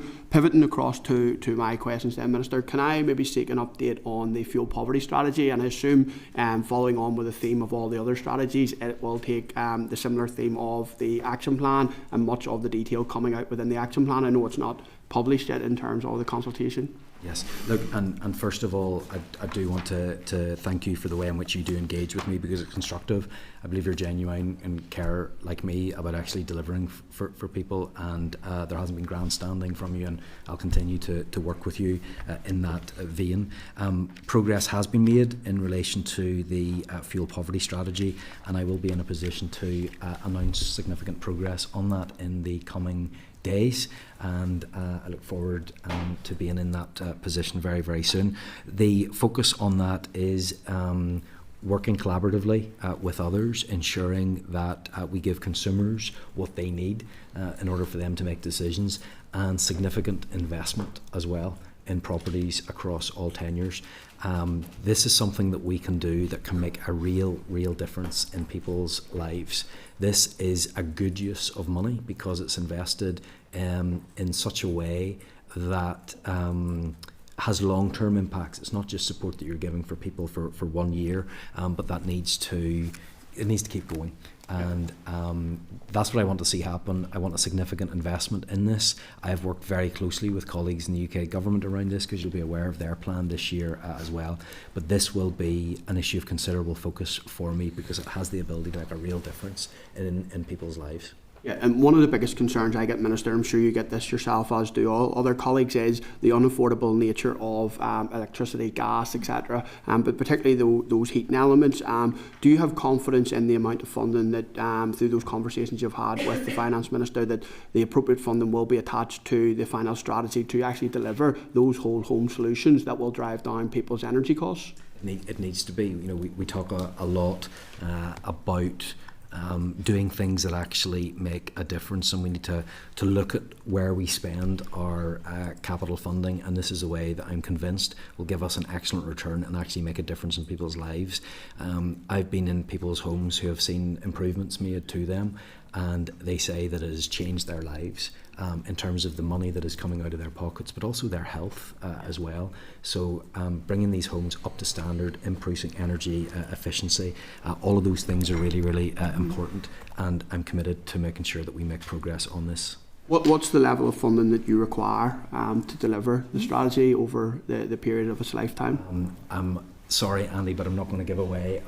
We are not going to do that at this time, because I'm making an announcement in the coming days, and okay. I congratulate you on your tenacity on this one, but you're not getting that out of me just yet. Appreciate that. If we can pivot then to the disability strategy, yeah. And you know, there's been much conversation around the cross-departmental working and the success of the strategies being underpinned by that cross-departmental nature. And one of the big frustrations is there does seem to be a lack of that cross-departmental nature. And I'm not having a pop at you on this. And if I give you an example, you know, we talk about, you know, pavement parking, obstructive pavement parking, and that inconsiderate nature. And the infrastructure minister brought forward her proposals around various elements, and that will have a massive impact on the disabled community and how they get about within society. But there doesn't seem to have been that wider engagement and dialogue around that enforcement piece, because ultimately you can bring in the legislation, but if you don't enforce it and have a deterrent, then it falls down. So see, in terms of the disability strategy and those other strategies, how will you ensure that as the lead department in most of those, that cross-departmental working is actually effective and issues such as that are thought through,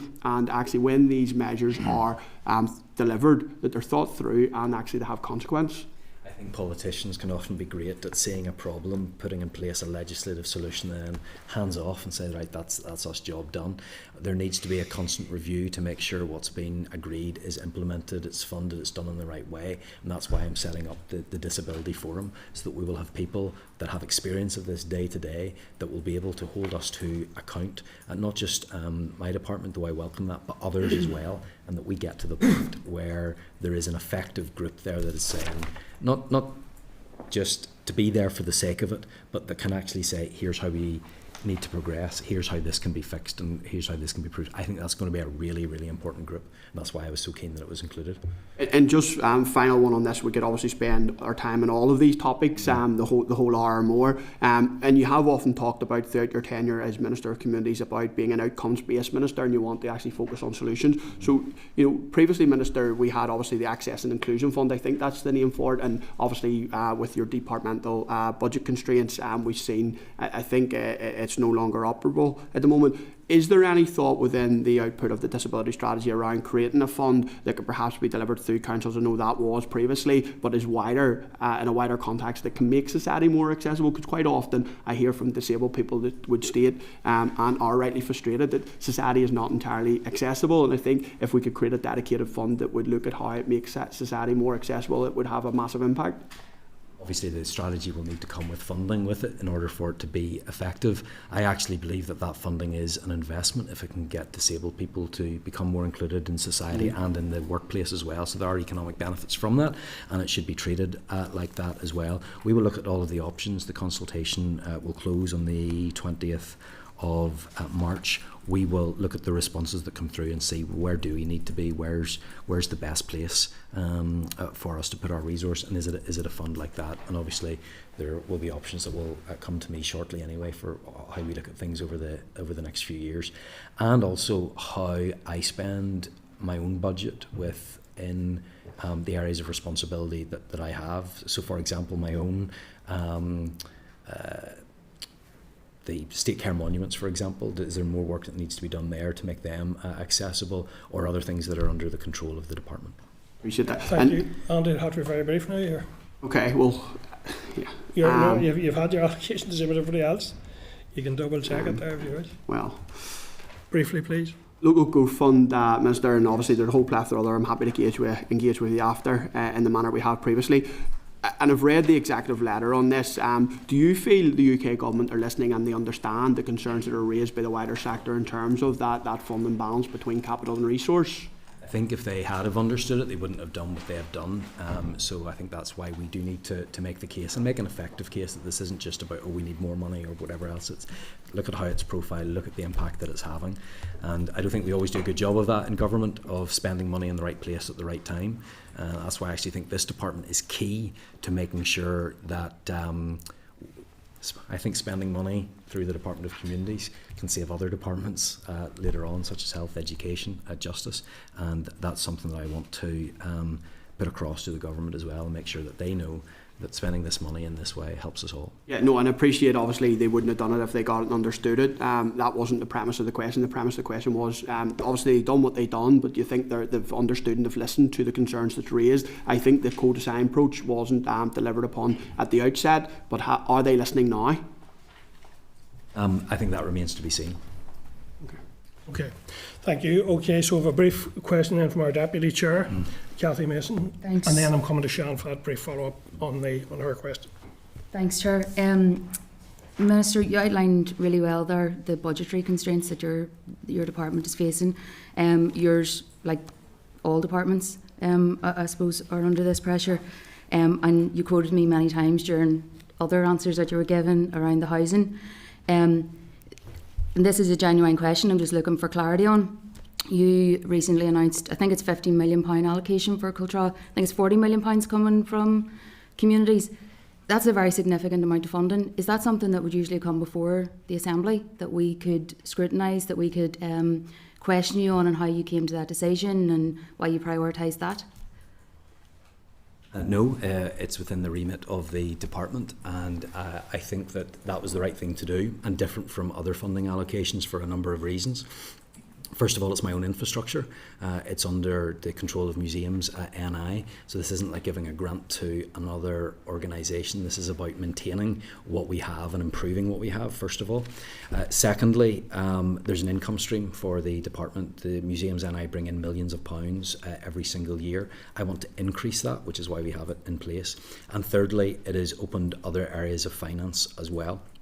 So signing off on that secured £10 million from the Heritage Lottery funding, and secondly, 40 million is the max that the department could possibly contribute, because work is underway to look at alternative finance for that. I had a very good visit to the Museum of London. It's a massive project, and we had good engagement with them, and they've had a considerable amount that's coming from charitable and other sources. I have said, as government, we need to do better at looking at alternative means of finance, and this is a fantastic example. We're putting up the security for it, if you like. That brings in 10 million from Heritage Lottery Fund, and there will be additional sources of finance. So because it's our own infrastructure, because it generates income for us, and it opens up door to other finance, that's why it was the right thing to do. Okay, and it was a genuine question to say why it wouldn't have come before for us to get scrutiny, and I think everybody here would recognise the need for culture and heritage and all that through museums, and agree with your comment about that you made to Andy earlier about spending communities crossing over with health and education and stuff as well. But I think from my point of view, it's a substantial amount of money, and it would have been nice to be able to have that scrutiny on the floor, and maybe the committee given sight of that. But that's what to provide that information. We spend, I suppose, tens of millions of pounds on many things, on public realm schemes and everything else, but happy to give you any information that you need on that. Thank you, Sian. It was around welfare mitigations and obviously two-child limit cap and benefit cap being removed, and you said, which really worried me, discretionary support could be decimated. That panics me, Minister. And what specifically has been accounted for so far? We've had a few different figures. There's 1,600 households. There's then going up to 2,500 benefit cap mitigations, 1,200. We're seeing different. I know they look at different things in terms of snapshots and versus annual impacts. But where are we at the minute in terms of, do we have anything that will be foreseen that will take with one hand, or give with one hand and take with the other, in terms of the two-child limit versus benefit cap? So allocations have been made in the draft budget that would cover the benefit cap additional costs, so that can go ahead. And that will all be part of the proper legislative proposal. I'll respond to the committee formally. There was some concern expressed about how this was going to be handled, but Westminster put us under very tight time frames in terms of getting this done. The Assembly was in recess. We could potentially have missed out altogether on that. I'll come back to you in writing and explain this. But after Christmas, Stephen Timms told me we're not under as tight time frames as we want. Therefore, you have time. That's why I came straight here with an LCM. So that will all be open there and there for scrutiny as well. Everything's on the table right now in terms of the budget going forward.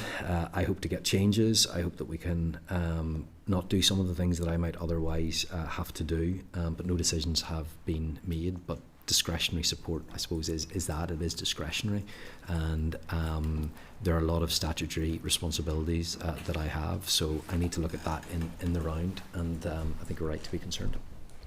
Okay, thank you. Okay, Minister, thank you for coming to committee today. Appreciate your attendance, appreciate you taking members' questions, and thank all of your team here who have also come, many of whom we see on a regular basis. So thank you, Minister. Thank you. Okay, members, so any actions arising members want to... okay, I'm going to... so is there anything anyone wants to suggest, and then I'm going to move to a short break.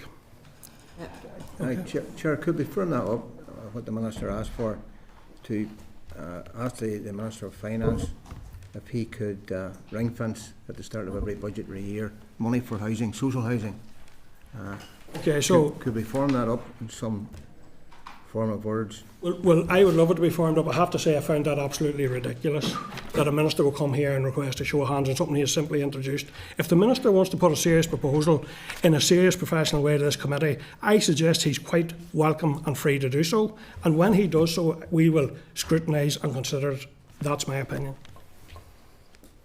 So you're saying no? I think, Chair, I'm happy to ask all our members' views. That's my view. I'm happy to ask. I'm not going to make a consideration on a snap decision that the minister has clearly pre-orchestrated in advance of this committee and coming in and looking for a show of hands.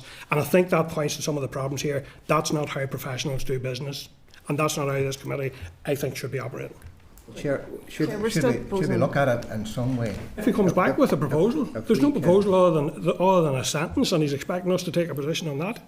If he comes back with a proposal, by all means, we should consider any proposal from a serious department and a serious minister.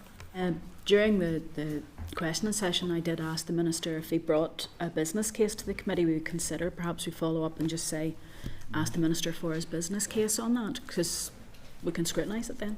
Yeah, Chaffee? I completely agree. I think if we see something solid in front of us, but that behaviour was absolutely disgraceful, and I think it showed complete, not just disrespect towards the chair, but disrespect towards the whole committee here today. Sorry, Pam, I'm speaking at the minute. Okay, I'm not quite sure what that was, but I'm more than happy that we look as a committee at whatever proposals are brought forward, not just something that we're put on the hop and asked to make a decision on. Again, through the chair, just I would think it's a very, very dangerous precedent in the sense that any group, irrespective of whether it's the minister or otherwise, should come in here and ask of the committee that they would then put forward that as a proposal, i.e. to ring fence funding in any regard, you know. And we've often heard that debate, you know, in relation to a lot of monies that comes in under the yearly sort of grant and so on, but at the same time we do know too that it's something that's very, very difficult to actually establish as well, i.e. ring-fenced funding per se. But what I do think is that Justice Kelly had suggested that the Minister wants to put forward a business case in relation to that, people can look at and examine it and see just where we're at with it as a committee. But to react to that situation there now today, we all know that was a provocative action, you know, per se, and that was the intention as well too, and I think it should be ignored in that way, you know. Yeah, I'm happy to withdraw my suggestion and fall in line with Kelly there. Yeah, so members agreed with that? Agreed. Yeah. Okay. The proposal is that the committee write to the Minister. Just as a follow-up to that session to ask him for the business case for the housing. Yeah. Taking the paper and business case Yeah. to the executive for ring fencing of funding. Yeah. Pam, do you want any again? Sorry. Yes, please. Sorry. Okay, Chair? Yeah. So, yeah, I also back that proposal by Kelly there, and I think it's not inappropriate for this committee to be wanting to assist the Minister in his calls to executive through the Finance Minister as well, to ensure that we do deliver on our programme for government commitments in terms of housing. This is for every one of us. This is not a one-sided issue within Northern Ireland. This is for everyone, and it's something that's desperately needed. So I think we do need to keep that concentration there and ensure that we are delivering for everyone across Northern Ireland in terms of their housing needs. Thank you. Any other actions raising members out of that session? Go ahead, Kelly. That session was pretty unedifying. It was very difficult. There were questions that we wanted answered, and we got some of the answers there today. I do take issue with the allegation that has been made that this committee doesn't scrutinise. Anytime any of us ask for a letter to be written to the department or to the minister, it's agreed by committee. It's not agreed by one. It's not one person, but that seemed to be the targeted approach today.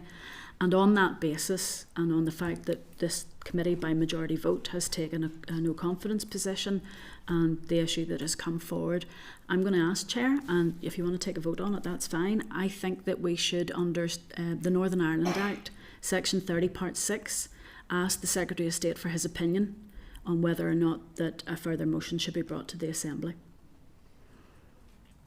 In relation to? It's under, if anybody wants to read the Northern Ireland Act, it's about a penalty on a minister who has breached a code. And so under the Northern Ireland Act 30, Part 6, the Secretary of State, if he is of the, or he or she is of the opinion, so I would like to ask the Secretary of State through the committee for his opinion, because for a minister to have so little respect for the professionalism of a committee is a big matter. And to be honest, the number of questions that we ask, whether it's 1 or 100, it's there for a reason, and the committee agrees to write the letters. It's not one person doing it. And I think that, to be honest, after the RHI recommendations have come out, for a committee to be encouraged not to send so many requests for information really is outside of the realms of that working with us. Yep. Okay, so can I get a sense from committee members in relation to that proposal? Members broadly content. Mark, I'll come to you in a minute. Mark? Just to make the point, if we got the information that we needed in the first place, we wouldn't have to ask for it so many times. Yep, thank you. Pam? Chair, no, you shut me down, but it was because you said members broadly content, then clearly we are not broadly content. Okay, well that's what I'm seeking to establish. So. I'm not shutting anyone down, Pam. I'm asking, are the committee content? And yes, you're saying you're not, and that's fine. That's fine as well. So I think we'll register that. Can we register we're not content? Yes, absolutely, Morris. Yes, you can. But I don't get a sense the committee are unhappy to write that letter. I think the committee are concerned, and sufficiently concerned, around the levels and the adequacy of scrutiny that we're being afforded. I'm content with the proposal. I'm sensing there's a consensus. If anyone else wants to, yeah, I think by consensus the committee have agreed to that course of action. Can I maybe take a step back? Can we get in writing exactly what it is we're being asked to agree to here, so that we're all 100% clear? I'm not content. I think I didn't take from what the Minister said there that we shouldn't write to him. I think personally what I took from it was be mindful that I have limited resources, and in the targeting that's what I took from it. Other members have taken different things from it, but I certainly didn't take from it that the Minister was saying don't write to me, be mindful of the resources that we have within our department. So go ahead, Melissa. Just to comment on that, the Minister actually said that there are far more requests from this committee than there are from any other committee within government as such. And that's to be expected, because at the end of the day, this is the Communities Committee, and it is the Communities Minister that we're actually holding to account. So that in making that statement, he more or less was pointing the finger at us as if we were doing something wrong. And whereas in fact we are, as Kelly has pointed out, doing our job professionally, and that we're asking the questions that the general public but expect us to ask as well too. So I just state that as an observation of what was it the Minister said. Kelly, in light of Andy stating that he's not entirely clear what's being asked, how would you feel if we were to bring this back for vote on next week? Share it with members, let everyone have a good look at it? Well, to be honest, I don't need to share it with members. It's in the Northern Ireland Act, Section 30, Part 6, if members want to look it up themselves. I happen to be a bit of a geek and know these pieces of legislation inside out, but you know, allow members to read that section. Well, what I would I think say it's to only members, fair, you know, that you're making a proposal, but you're saying, you know, we don't have that in front of us. No difficulty of read the Northern Ireland Act, but you're making a proposal. And I think, you know, given the far-reaching consequences of that, then, you know, members would be entitled to see it. You know, I take a different interpretation of the Minister's approach there to what other colleagues have taken. I don't think it's unfair to ask to see that in writing. from me or? Well, from whoever wants to formulate it. So the section is the section there is available. I propose that we bring it back to next week's meeting to give members an opportunity to have a full look at it. Could I suggest maybe then that the Northern Ireland Act and members refer also then to the guidance for ministers in the exercise of their official responsibilities that was produced by the Northern Ireland Executive in March 2020. It's available online, that people have a look at that, because in paragraph 3.8, it clearly states under Strand 1 of the Belfast Agreement, Section 29 and 44 of the Northern Ireland Act, what our rules are and what the ministers are supposed to be doing for us. And I think on that basis that we need to ask for the opinion of the Secretary of State. The First Minister and Deputy First Minister are not bringing this forward, so I think that our only other option as a committee is to ask for the Secretary of State's opinion, which that's what 36. Opinion. This is about penalties for ministers. So it says it very clearly. You haven't said opinion on what. You've thrown a lot of information out there. You haven't actually said what you're asking his opinion on it, please. I did say earlier that it was on the breach. No, you said in relation. standard. You mentioned the all the information in terms of, and then you brought in about the letter writing. So forgive me if I was confused. If it was the breach, if it was the letter writing, if it was the way the minister conducted himself today, and that's why I says let's get that down in writing. I believe that we write to the Secretary of State to ask him about the breach of the decision of the standing or the Commissioner for Standards, and I think that ties into the concerns I have as a committee member, that I think the way that the Minister spoke to us today wasn't a recognition of the role of this statutory committee or the professionalism that's contained within it. What the proposal to write to the Secretary of State is in relation to the breach. I think the broader point about the questions is an important one, is a long running one. I mean, there are repeatedly where we have had on occasions here in this committee, on receipt of a letter, asking a direct question in very plain terms, and the letter comes back answering a different question and not answering the questions asked. That requires a further letter. It's also the case that this committee is dealing with housing, with the entire scope of benefits, with sports, arts, culture and leisure, local government, inclusion strategies. And I would be very concerned that there would be any attempt to kind of ration this committee's ability to ask questions. We have only ever asked questions we've had necessarily asked as a scrutiny committee, and any indication or insinuation that that's not the case is, I think, potentially chilling committee scrutiny, and I will not, as chair, I will not accept that that is going to be the case. If we have to ask questions repeatedly to get the answers, I read out the Minister a list of issues we're still outstanding information on as of today, and some of it long-standing. But anyway, what I'm going to suggest then is that in relation to writing to the Secretary of State in terms of the Minister having been found to breach the standards by the Commissioner for Standards, that we write to the Secretary of State to ask his opinion in relation to that issue. But I'm happy to bring that back next week to allow members, as Andy has said, to have a look at that. I don't want to bounce difficulty in that now that Kelly has set out clearly, you know, where it was all being merged into one. That's where I had a difficulty. I was of the opinion when you were bringing it all in collectively. Now it's much more clearer. I have no difficulty if colleagues want to take an opinion on that. And sure, at no stage was I saying that. I'm not suggesting you're implying that our scrutiny ability would be limited, and I know we've written to the Permanent Secretary on occasion in the past to highlight our frustration at that information flow, and perhaps that's something that we want to sit down and analyse as a committee and maybe go back to the Minister, or clearly the Minister has a different view and different opinion as to how this committee has conducted its business. We may or may not agree with him on that, but certainly I think it would be important to open an open dialogue there with the Minister and with the Department, because clearly the Minister and the Department have a different one view and we have a different. So I think it would be important to do that. Just to the Chair, I would agree entirely with what Andy has said there, because again too, I thought that we were actually confusing two issues here, and it'll be a whole lot clearer that if we are talking about, we'll say, the breach per se, as opposed to even how this meeting was conducted today, because that's a separate issue again in itself, whilst it might feed into the same sort of general impression overall, but at the same time they're two different issues. Yeah, so on that basis then I think that's now clear enough, and I think there is a consensus. I know Pam has asked that we go to a vote in relation to that, and I think now if you're content on that you're clear on what the proposal is, I'm happy to move to a division on it.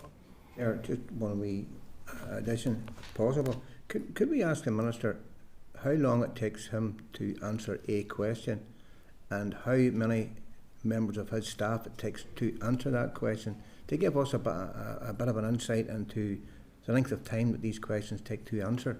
Is there a reason why we're not getting the information quickly?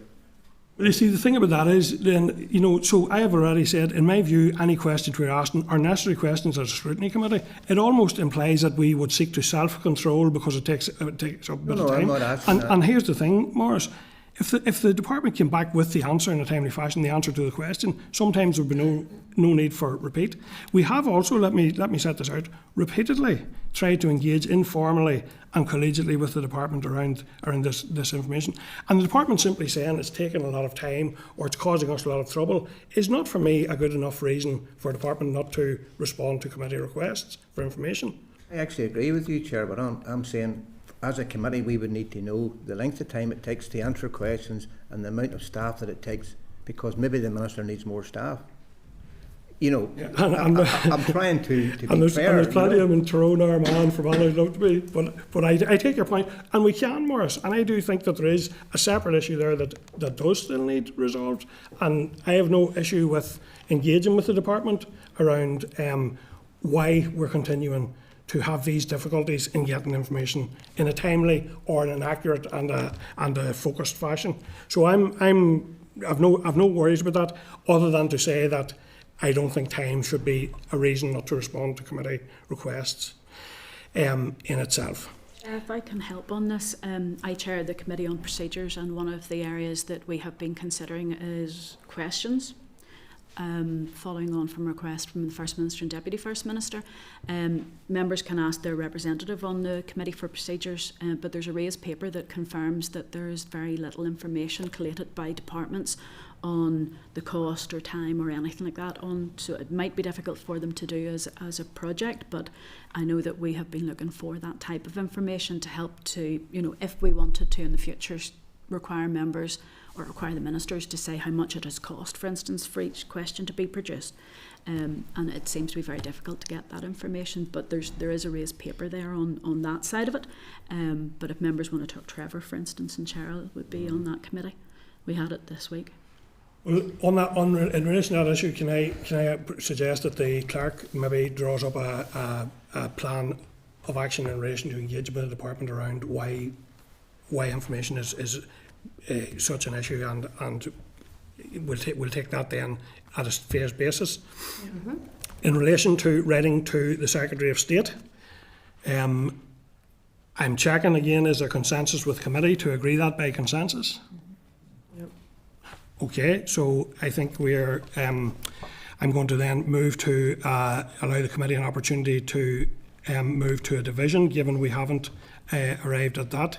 So the proposal has been made by Kelly. I think the proposal is understood that we write to the Secretary of State to ask him for his opinion in relation to the latest breach of standards by the Minister as reported on by the Standards Commissioner. Under the Northern Ireland Act 30, Part 6. Yeah. Under the Northern Ireland Act 30. Is it his view of the breach, Chair, or is it what is the protocol, what is the procedure in relation to it?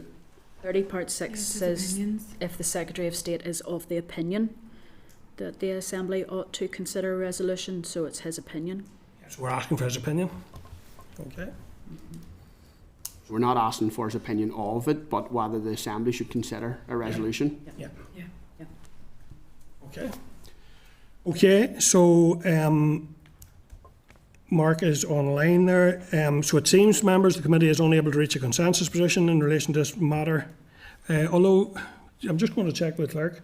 7, I'm not clear where they... We need to have a show of hands. Yeah, so show of hands in support of that proposal, please. Do we take the proposal first? Yeah, so the proposal is that the committee write to ask the Secretary of State for his opinion under Section 30, Part 6 of the NI Act on whether the Assembly ought to consider a resolution with regard to the report of the previous Commissioner for Standards. All those in favour, raise your hand, please. That's 6-4. Thank you. All those against? And 2 against. Thank you. Thank you, members. We'll now go to a short break, and we have quite a bit of other business, so if I could ask members to take a 5-minute comfort break, and we'll come back then. Clerk, please take us out of broadcast. Committee Room 29. Sound.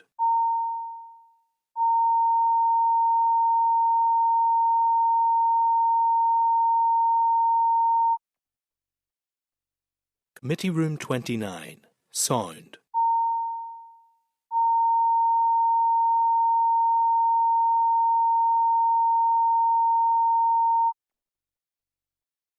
Committee Room 29. Sound.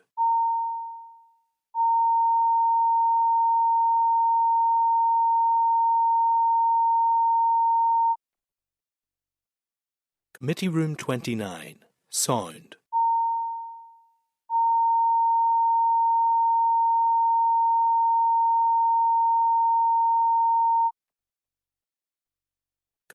29. Sound.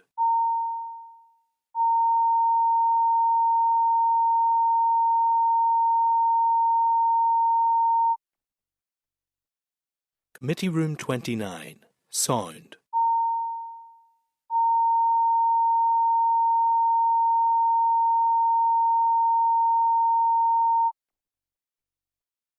Committee Room 29. Sound. Committee Room 29. Sound. Committee Room 29. Sound.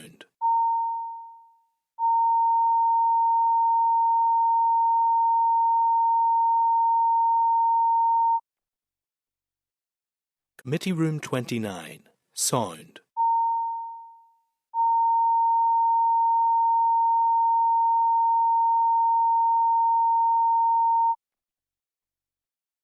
Committee Room 29. Sound.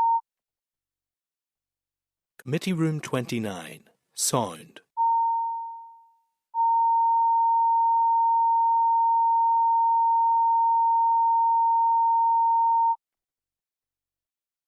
Committee Room 29. Sound.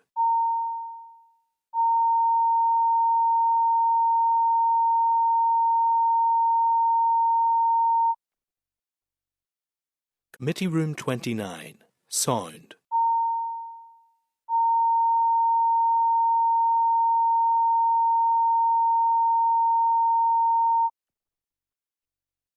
Committee Room 29.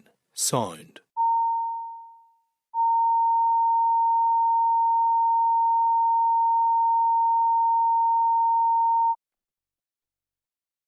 Committee Room 29. Sound.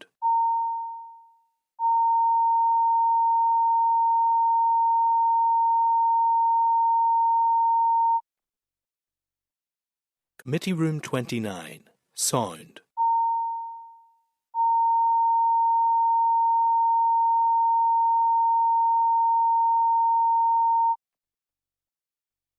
Committee Room 29. Sound.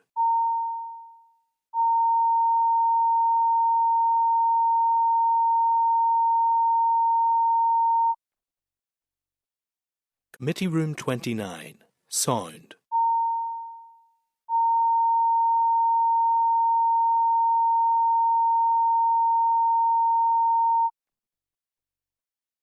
Committee Room 29, Sound.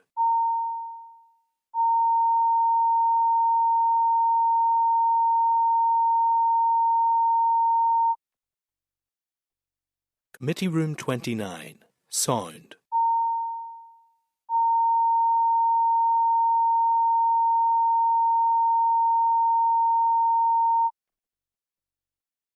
Committee Room 29, Sound.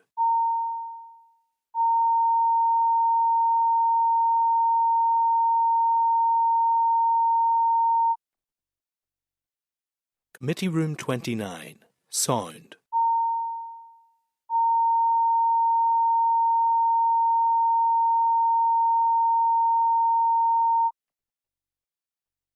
Committee Room 29, Sound.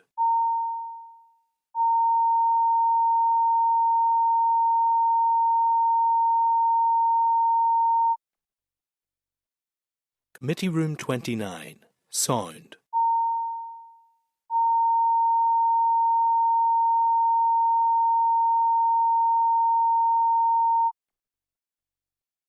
Committee Room 29, Sound. Committee Room 29, Sound.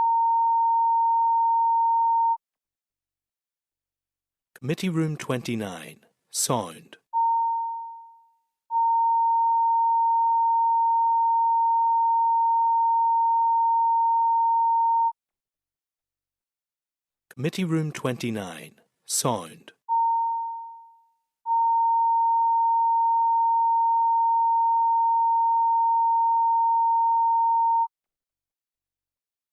Committee Room 29, Sound.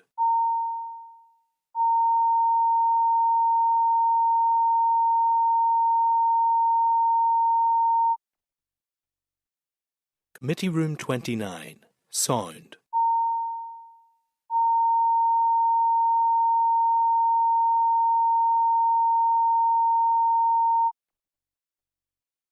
Committee Room 29, Sound.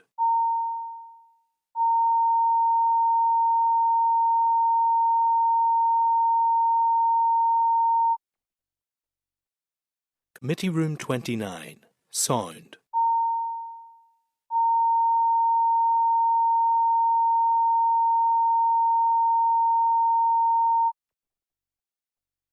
Committee Room...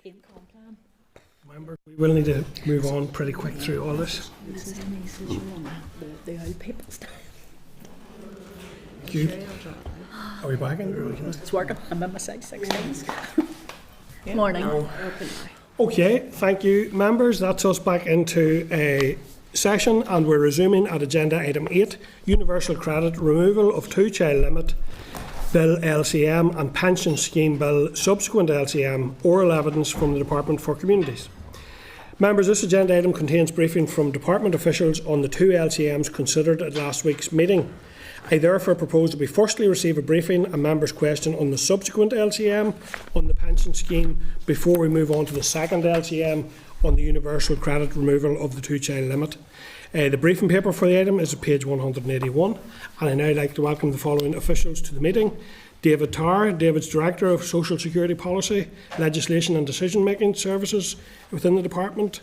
Andrew Yates, who is Interim Policy Lead, Universal Credit, Department for Communities. Michelle Grills, Policy Lead, State and Private Pensions in the Department.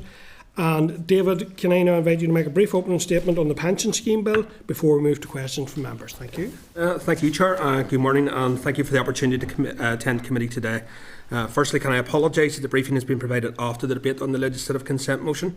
The Westminster Bill is progressing through Parliament and is currently at committee stage in the House of Lords. Legislative consent must be agreed while there is still opportunity to amend the Westminster Bill. We therefore had to proceed with the LCM as quickly as possible. Unfortunately, this urgency has meant that the Assembly debate was scheduled in advance of committee scrutiny, which we recognise is certainly not ideal. We are pleased to have the opportunity to speak to you today about the subsequent LCM for the inclusion of Northern Ireland measures within the Westminster Pension Scheme Bill, which I will just refer to as the bill going forward.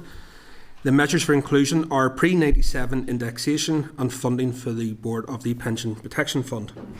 As members will be aware, on the 18th of November 2025, the Assembly agreed to progress with legislative consent for 5 measures within that pension scheme bill. And following the introduction of additional measures to the bill, which were introduced at report stage in December 2025 by way of UK Government amendments, Torsten Bell MP, Minister for Pensions, requested that 2 of these amendment measures should also be included in an LCM. I will briefly just give you a bit of background to the bill and then the 2 motion measures that the LCM covers. So the Westminster Pension Scheme Bill was announced in the King's Speech on the 17th of July 2024. DWP introduced the bill into the House of Commons on the 5th of June 2025 with the intention it should receive royal assent by spring 2026. As the committee are aware, the DWP timeline for the bill presents several issues with progressing corresponding measures through an executive bill, as several measures are intended to become operational when the Westminster Bill receives royal assent or shortly after that. In view of the challenges with progressing a parity pensions bill on all elements and the associated risk of citizens in Northern Ireland being treated less favourably than people in GB, the Executive agreed on the 2nd of October 2025 to seek the Assembly's agreement to an LCM to extend the bill to Northern Ireland for 5 initial measures. And I'm not going to repeat those. The same concerns apply to 2 new provisions in the bill. The pre-97 indexation and the funding of the Board of the Pension Protection Fund. I would just highlight that we were not aware of these provisions and they were not part of the bill when we last briefed the committee, hence why these need to be agreed separately. And the Department's intention is to bring forward a Northern Ireland bill through the Executive and to the Assembly to address the remaining relevant provisions within the Westminster Pension Scheme Bill. I will just briefly tell you what the 2 additional measures are. So Clause 109 of the bill relates to pre-97 indexation of the Pension Protection Fund and Financial Assistance Scheme and will enable the payment of inflation increases, also known as indexation, on pension benefits for these compensation schemes accrued before April 1997. The measure will ensure that compensation from the Pension Protection Fund and Financial Assistance Scheme on pensions built up before 6th of April 1987 will now be linked to CPI inflation, kept at 2.5%, and will apply prospectively for members whose schemes provided mandatory or statutory inflation increases on pre-97 pensions. Going forward, this will make a meaningful difference with boosting the incomes of members of the Pension Protection Fund and the Financial Assistance, or the FAS. Clauses 116, paragraphs 4 and 5 seek to amend the Pensions Act 2004 to implement changes to the Pension Protection Fund and Fraud Compensation Fund levies. Legislative consent is required to allow for the administrative expenses of the 2 funds to be met from the reserves within the respective funds. There is now sufficient funding in the Pension Protection Fund reserves to meet the cost of administration, and transparency can be achieved through the Pension Protection Fund's corporate strategies, annual report and accounts. The Pension Protection Fund and the Fraud Compensation Fund are UK-wide schemes. Therefore, it is essential the provision is made for Northern Ireland to be included. That's a brief overview of the measures, and myself and the team are happy to take any questions. Thank you, David. A couple of brief, short ones from me, I suppose. One is, are there any potential negative impacts tied to any of this, David, that you would anticipate? I'm certainly not. No. I refer to Michelle. She is the lead on this particular one. No, these are both 2 positive measures, so there's no negative impacts. Yeah. Thank you. And my other one's just a more general. I do appreciate the fact that the Minister stated clearly the other day how unsatisfactory some of these are coming and has provided us with information on that. But is there any significant discussions going on with DWP to ensure that these aren't happening repeatedly? It's really, really unsatisfactory to be discussing this after it's already gone through. Do you get a sense, or are you engaged in direct discussions with them to get across that this is just continue? So I have personally raised these concerns with my DWP have what a devolution team, which, as the name suggests, primarily deals with the interaction with Northern Ireland and Scotland, primarily to a lesser extent Wales. I have speak with my counterpart there regularly, and I have communicated to him, and my team have communicated to his team the concerns, not just with these bills, but statutory instruments for GB, statutory rules, of course, for Northern Ireland, with the timelines that they're coming to us with. We continue to raise those concerns because I appreciate and fully understand the committee's concerns about your scrutiny time. This also puts my team under severe pressure trying to understand what this legislation is and get the Northern Ireland equivalent drafted. It is something that I have raised further up the line within the department as well. So all I can advise you, Chair, is that I think I am doing what I can, and I will certainly continue to do that with DWP. Thank you, David. Sean? Yeah, that was one of my questions, Chair.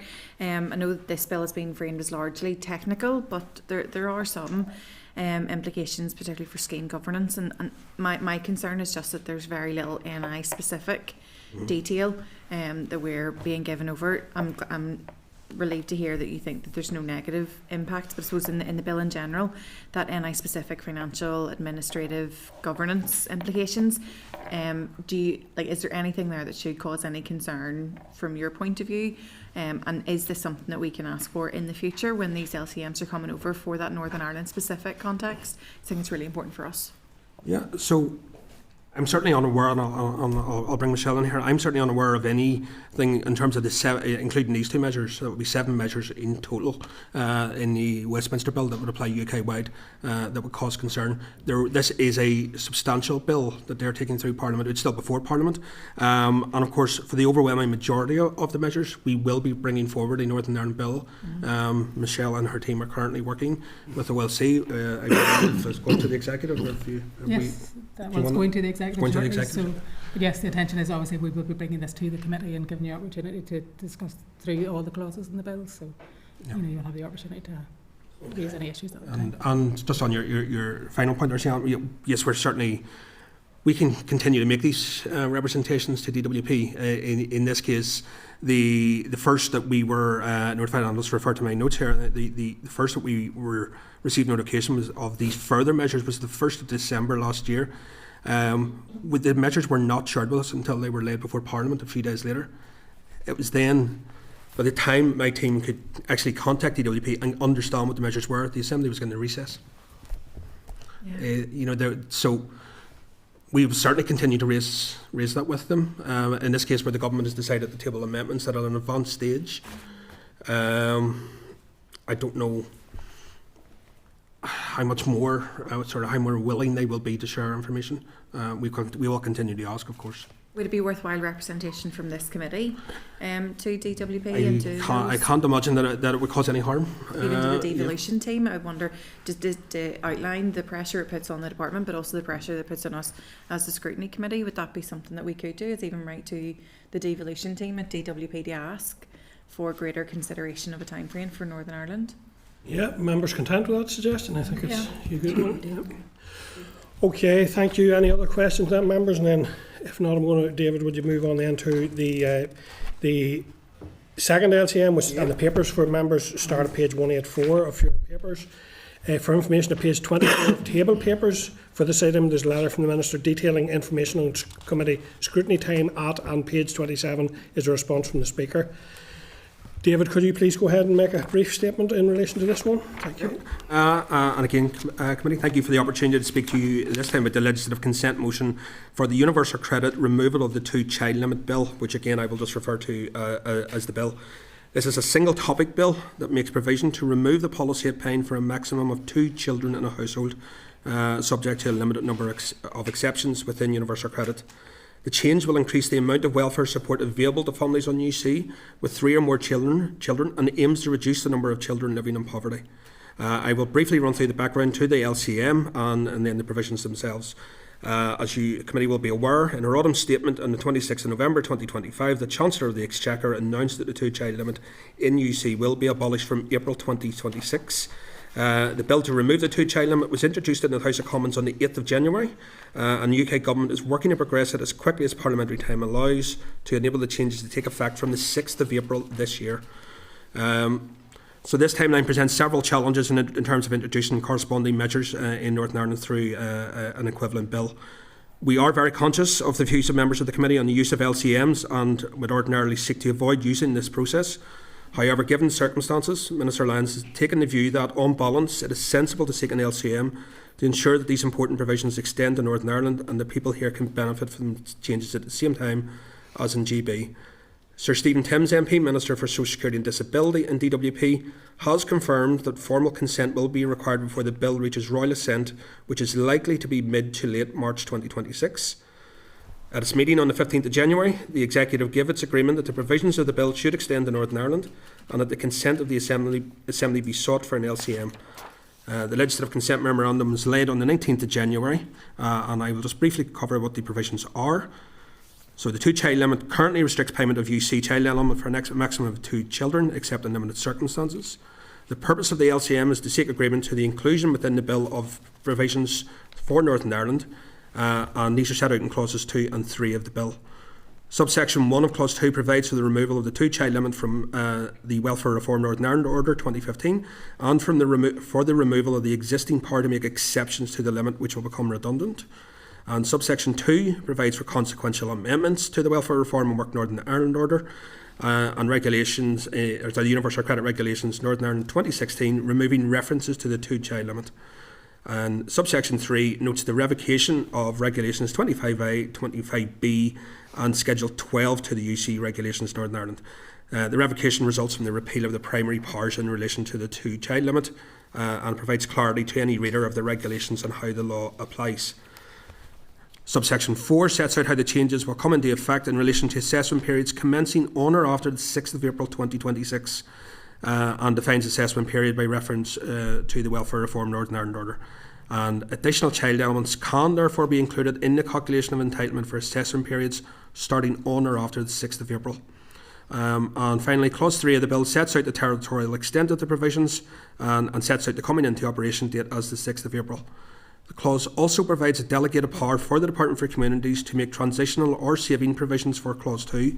This is a standard power that ensures the Department can provide for the smooth commencement of the new legislation and address any unforeseen issues in the implementation of the bill's policy.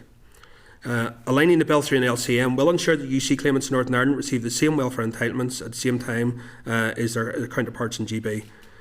As of August 2025, in Northern Ireland, 13,780 households were impacted by the 2-child policy. There were 48,080 children in the impacted households. Of these, 17,600 were not eligible for the child element in UC. We are aware that some families will be affected by the benefit cap as a result of this change, either affected by the benefit cap for the first time or the amount that their cap will increase.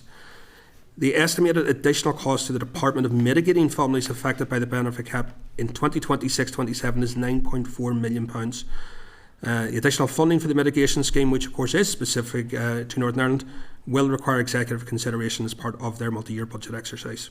The Department considers the abolition of the 2-child limit as a positive measure that will increase the amount of welfare support available to families on UC with 3 or more children, and this is a significant change which will help tackle child poverty. And of course we're happy to take any questions I have. Thank you, Sean. Great. The first question I have, is will the additional child element be automatically applied to existing UC claimants? That's my understanding, yes. Great, okay, that was something that I wasn't fully clear on. The cohort that will now, so the existing UC claimants that will become newly eligible, have we identified that full cohort? Have we identified who they are at this moment in time? We have estimates of the numbers of them in terms of the actual individuals. I don't know that we'll all have identified them because it will depend what the circumstances are on the 6th of April. So it'll be like a rolling, if somebody's assessment period ends, for example, on the 8th of April, and they have 4 children and are currently only getting for 2, then they will be included. So it'll be a rolling process from the 6th of April on. So some families will not, it depends how you want to view this, but you could say if you were unfortunate enough to get your UC paid on the 5th of April, you will not see the benefit of that until May. Next month. I suppose that's where my concern is, partly is that we have 67 days. How are we communicating with that cohort now to actually let them know and make them aware that this change is coming? So when somebody who receives universal credit changes, the working assumption, and I stress this is a working assumption, my operational colleagues are speaking to DWP just on this. The working assumption will be that the UC assessment notice, their award notice will give them details that they're now entitled to additional child elements. If they're eligible for welfare supplementary payment or an increased welfare supplementary payment, they will get notification of that at that time. In terms of communications, which I think is probably where you're coming from, in terms of communications pre-April 2026 to let people know, I don't have any details on that, but I will be speaking to obviously counterparts within Work and Health Group who are obviously responsible for the operational side.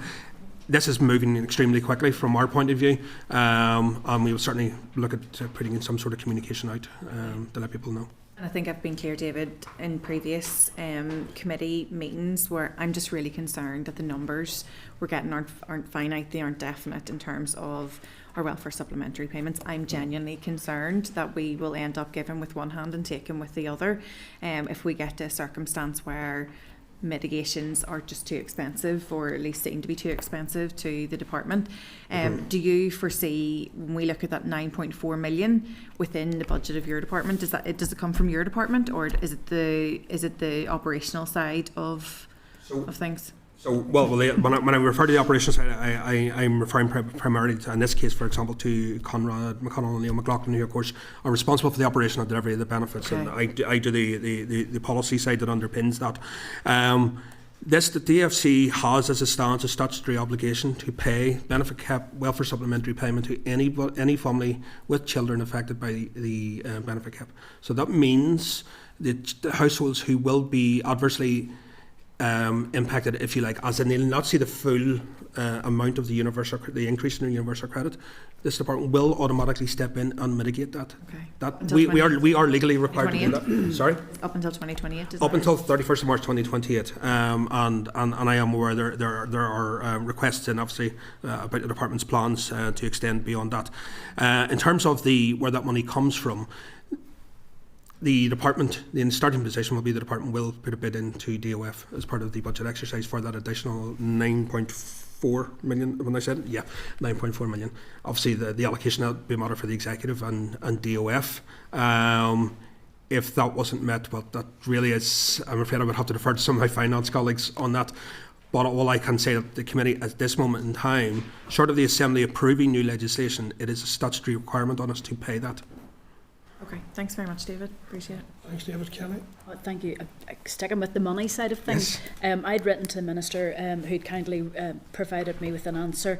I was asking about the budget exercise and how much had been put forward. When you talk about the additional 9.4 million for the benefit cap mitigations, the Minister had, what is the baseline current benefit cap mitigations amount? I'm just looking here at what we paid out in 24-25. It was basically 3.4 million. And normally, as we come around, obviously, to such as we're in at this moment in time, of course, all departments are bidding. The finance colleagues working with the department's analysts will forecast what they think it will be. The current bill is 3.4. 3.4 million is what we spent in 24-25. So I don't have that forecast for 26-27. If what it would be if the two-child policy didn't change. I'm sure the department does have the figure. I'd asked them, and I'd asked just very simply what the Minister had bid for. Yep. So for 26-27 it was 12.7 million, which would indicate that the 9 million's included, yep. And then 13 million for the year after and 13.4 for the year after that. So I just wanted to double check to make sure that we had in that draft budget the right sort of figure, so it's in the ballpark. That is my understanding, yes. From what I have seen in relation to the papers in the department has bid for the additional money. Yes. Which is future and forward planning. Thank you very much, David. Thank you. Last one, I think, from me, and second members, but last one from me, David. Is there equality impact assessments being done on this? And if so, when can we expect to see them? Even though it is belated? Yeah, so we will be doing impact assessments on on this bill and the impacts of this. Obviously, the equality impact assessment, strictly speaking, doesn't fall because it's a UK bill, and GB have. DWP have done an impact assessment which is published alongside their bill, but we recognise there is an impact here, so we will be doing the relevant screenings and impact assessments, and they will be made available as soon as they're completed. You have a rough idea when those are likely to be? Have you any idea, Andrew? We're putting you on the spot here, sir. Work is ongoing at the minute. My team is working on it currently. Just conscious we're outstanding a number of those. I don't want those piling up. Yep. Is the CREA included in that, or just the EQIA? Just the EQIA. Okay. Yep. Okay. we will look at that, Chair, and see if we can get a timeline for you for that. Thanks, David. Okay, thank you, David and Michelle and team for coming in. Members are going to suggest, I know we've picked up on one action there, but let's come back to any potential follow-up actions after we hear from the next briefing. But for now, David and Michelle and all of the team there, Tommy and Andrew, thank you very much. Thank you. Appreciate your attendance. Thank you. Okay, members, thanks for that. And moving on then to agenda item 9 then, members, is universal credit. Just checking everyone in place for this. So we're moving to agenda item 9, universal credit, removal of 2-child limit, bill LCM, oral evidence from Advice NI. Members, the briefing paper for the agenda item is at page 220. And I welcome now the following to the meeting. So we have Kevin Higgins. Kevin is Head of Policy and Information in Advice NI, and Matt Cole, who is Information Officer with Advice NI. And Kevin, can I invite you to make a brief opening statement, please, before we move to questions from members? And can I remind members that we are running slightly over time, so if we can keep this as tight as possible. But really appreciate your attendance, Kevin, I have to say. Your expertise in this area is of great benefit to the committee, so thank you. Thank you very much, and appreciate the opportunity to present, and we'll get straight into it. So Advice NI, our aim is to wish to ensure that the issue of the removal of the 2-child limit and the resultant impact on the benefit cap and our attendant benefit cap mitigations are fully understood, so that our poorest families with children can continue to have certainty regarding their household finances and the lifeline that the benefit cap mitigation provides for them. So we also want to flag some other issues as well, namely the impact of this change for those families that have recently migrated from legacy benefits to universal credit, and in particular where transitional protection is in place. And as part of our opening remarks, Matt will cover some more information in terms of that. We want to flag the need to raise awareness of the removal of the 2-child limit and encourage universal credit uptake where this change brings entitlement for the first time. And we want to flag the importance of this issue in relation to children living in poverty. I just want to say that this Assembly rightly should be proud of the welfare mitigation scheme and the work done by Professor Evison, mindful of her anniversary actually, which is January 2023. I know she would be delighted that the child limit has finally been removed, something that the UK government estimates will mean that there will be around 450,000 fewer children in relative low income by 2030. And in this part of the world, we've got the double bounce, as we know, because whilst we know that there will be a knock-on impact on an increase in numbers affected by the benefit cap, and by the way, we know that all those families impacted by the benefit cap are families with children, the knock-on impact is mitigated by the Evison mitigation scheme. And just to be clear with members in terms of why that is, simply put, the 2-child limit is applied first when you go through the whole universal credit calculation. The 2-child limit is applied first. So if we take a case today, the 2-child limit is applied and it reduces the universal credit amount, which is then subject to the benefit cap. So if we fast forward to April, the 2-child limit is removed, so there's more income then included in the universal credit amount, which is subject to the benefit cap. So that's the rationale behind all of that. So we need to be fully aware of the impact of this for the sake of our benefit cap mitigation scheme. Come April, we'll be in the brilliant position, families will be in the position then with children not affected by the 2-child limit and not affected by the benefit cap. And this is huge. Families will have more money to feed their children, more money to clothe them, more money to heat their homes, more money to keep a roof over their heads. So we just have to get the planning right to ensure that those families can rely on that support. And I mean, I was here earlier and I did hear the Minister saying discretionary support scheme could be decimated, and that's in terms of the budget allocations, and I know they're draft and I know they can be subject to change, but I heard some members say they were panicked by that. I have to say that I was actually panicked by that as well. It feels to me, we know that DFC have a flatline budget, so it feels to me this is an additional pressure on that budget of in or about £9 million. So if you have a flatline budget, where is that money going to come from? Even if there's a special line in there or an allocation, if the entire budget is flatlined, to me that causes concerns. But I'd like to hand over now to Matt to talk a little bit more about the technical issue around all of this as well. Thank you, Matt. Good afternoon, members. Thank you for having us this morning. The thing that I want to talk about is an aspect of the removal of the two-child limit bill that has an impact on people who have recently migrated to universal credit from the legacy benefit. So that includes tax credits, income support, job seekers allowance, employment and support allowance, and housing benefit. Those people are considered for entitlement to something called a transitional element, as I'm sure most members will be aware, which protects them to ensure that they receive a level of universal credit that's commensurate with their previous entitlement to legacy benefits. One of the provisions within the Universal Credit Transitional Provisions Regulations 2016 is that that amount of money that the person receives through their transitional element is eroded by the increase that occurs in any other aspect of their entitlement, with the sole exception of the childcare costs element.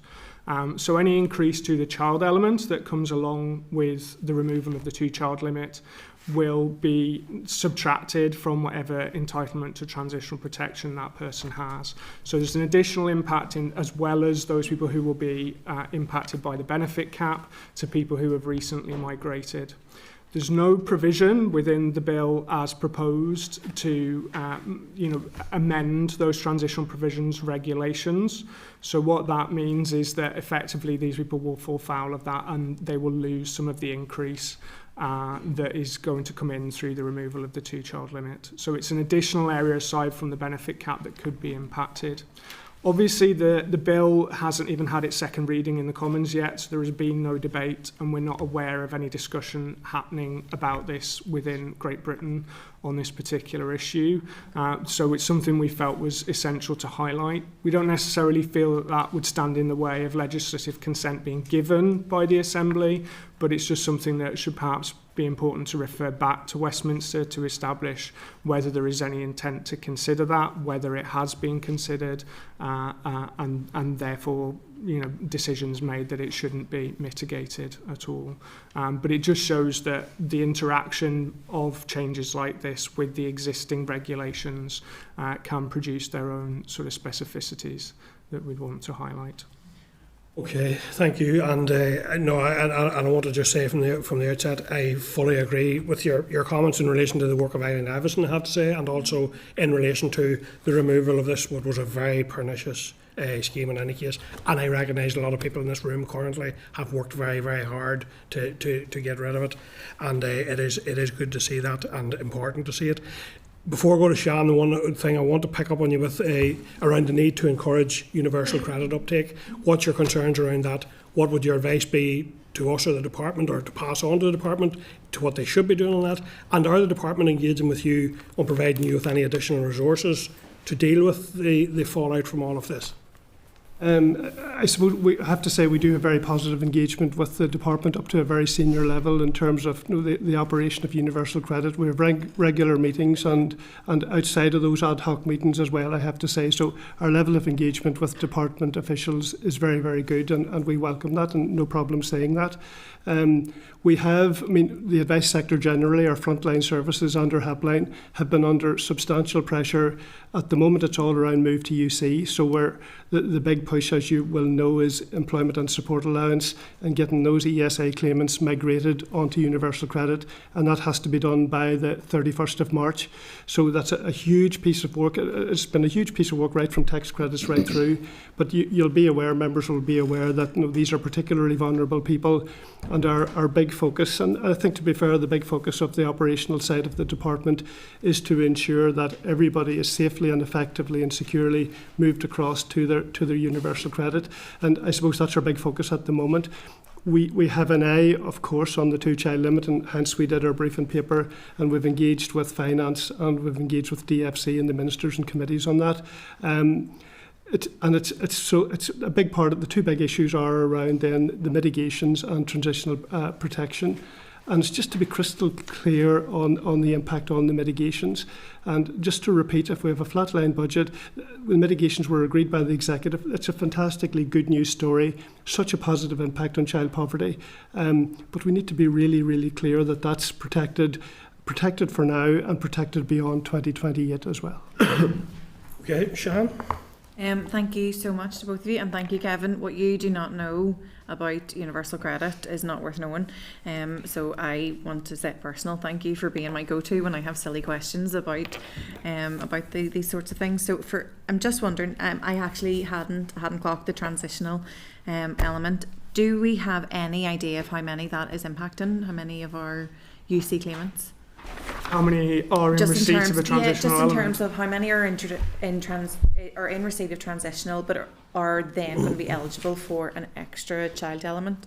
Or no, that level of information isn't really published in the official statistics, so they wouldn't go into that sort of granularity about entitlement to the transitional element. We would have to the best we could say is there's sort of an average amount of a transitional element that's paid to the whole cohort of claimants, but there's no way to establish how many of those have children, how many children they have in the household. The department in principle could answer that, but the difficulty is that the transitional element is quite individualised. It depends on the specific circumstance that claimant has. So it's quite hard to predict in advance exactly what a general or an average impact would be in that situation. Might be useful even for those who are in receipt. I don't know whether the department could tell us exactly how much or an average, but they might be able to tell us how many claimants are in receipt of a transitional but also in receipt of any child element, and then just assume that there should be some communication with them. So that's something that we can take away. Certainly information the department ought to be able to identify that would give us some enlightenment about that. And as you say, it's those interactions that or make this so I suppose so unique. The figures, Kevin, have caused me some consternation because we don't seem to have the finite, very clear. 1 minute we were being told, so I think the department provided the committee with figures suggesting 650 households affected by benefit cap, and that rises to approximately 1,660 following the removal. So that's the 40 million over the 4 years. But then the department's own published data is more complex. So the Welfare Supplementary Payments Annual Report records 2,500 benefit cap mitigation payments in the most recent year, while NISRA statistics published last August show 1,200. So it just, for me, I don't feel at this moment in time that we have a really clear picture. Would you share the concerns that I would have around the figures and that's the factual position? There have been assembly questions asked around this, and they seem to equate to the the 9 million plus the 3, so a total of 12. But then when you get down to those number of households that are impacted, that can range from anywhere from the 600. You go to the published report and it says 2,500.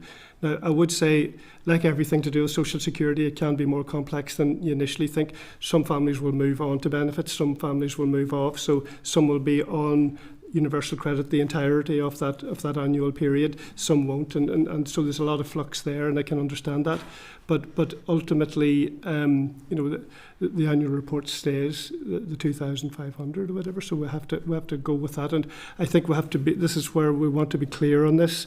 We want to be very, very cautious. We want to make sure that we work so hard to get a mitigation scheme that protects families and children, so we want to ensure that this nothing hits us late in the day that undermines the great work that has been done in terms of this Assembly passing that legislation for the mitigations, and that those families can rely on that money. Yeah. Okay, listen, thank you, Kevin and Matt. That's really useful, and thank you for bringing that to committee today. Appreciate that. Thank you. Thank you. Okay, thank you, members. Moving on then to our next witness to brief on this LCM, Universal Credit Removal of Two-Child Limit Bill LCM. We're hearing oral evidence from the Law Centre NI and Cliff Edge Coalition. So the papers for the agenda item start at page 34 of your table papers, members, and include written evidence from the Law Centre NI and Cliff Edge Coalition. Further written evidence has been received from Nikki, the Commissioner for Young People, which can be found at page 53 of your table papers. I now would like to welcome the following officials to the meeting, and we're joined by Sarah Corrigan. And Sarah is Director of Legal Services and Engagement in the Law Centre. Holly Knox, who is Policy and Community Engagement Officer in the Law Centre, and Siobhan Harding, who is Research and Policy Officer for Women's Support Network, Cliff Edge Coalition. So listen, delighted, and you are no strangers to the committee, and I know we've worked and met with you in relation to a lot of, but I really do appreciate your assistant with us in relation to this LCM today. And I know it's going to be a much tighter session for members. When we have you in front of us, we probably would like to do much more, but time just won't allow. But I appreciate that. And if we can come to Sarah, I think it's yourself is going to make some remarks. Thank you, Chair. Chair, members of the committee, thank you very much for the opportunity to present evidence on this crucial matter, the universal credit removal of the 2-child limit bill and the associated legislative consent memorandum. My name is Sarah Corrigan and I am the Director of Legal Services and Engagement with the Law Centre and I. This morning I'm joined by my colleague Holly Knox, who is a Policy and Engagement Officer at the Law Centre, and Siobhan Harding, who is the Policy Officer at the Women's Support Network. We are all members of the Cliff Edge Coalition Working Group, who I know the committee are all very familiar with. So this morning we're here with two hats on, essentially, to remind people about the work of the Cliff Edge Coalition. It's an alliance of over 100, I think we're at 117 members now, and we have been established since 2018. And during that time, we have campaigned for strengthened and supported welfare reform and mitigations. There have been a number of successes in relation to the bedroom tax mitigations and closing the loopholes. It now looks like we are on the precipice of securing another reform that we have campaigned for. So we would like to take this opportunity to echo the words of Kevin from Advice NI. We would like to thank the Assembly and the committee for their work on this. We are in a unique position in Northern Ireland, and it has gone a long way to preventing the levels of poverty that could be here. So this morning our evidence is going to outline that we, be no surprise, we unequivocally welcome this and we believe that consent should be granted. Our role, I suppose, today is with a hint of caution that there are certain practical considerations that we do need to be mindful of. Largely, they do touch on, it sounds so simple, but how we communicate this. We are a regional support organisation as the Law Centre, so we work very closely with the front line. We work in the areas of official error, overpayments, so we've seen all these things before. Frustratingly, we see how better communication could have stopped needless stress and poverty. So this is our opportunity this morning to try and get ahead of some of these issues and to highlight them to the committee. We do touch on transitional protection before, something that I hope that goes without saying, but I want to say it again. The Law Centre and the Cliff Edge Coalition, we are keen to engage continuously with the committee or with the Assembly in whatever way they need, because some of this is very in the day-to-day language, and it's good that we get this right.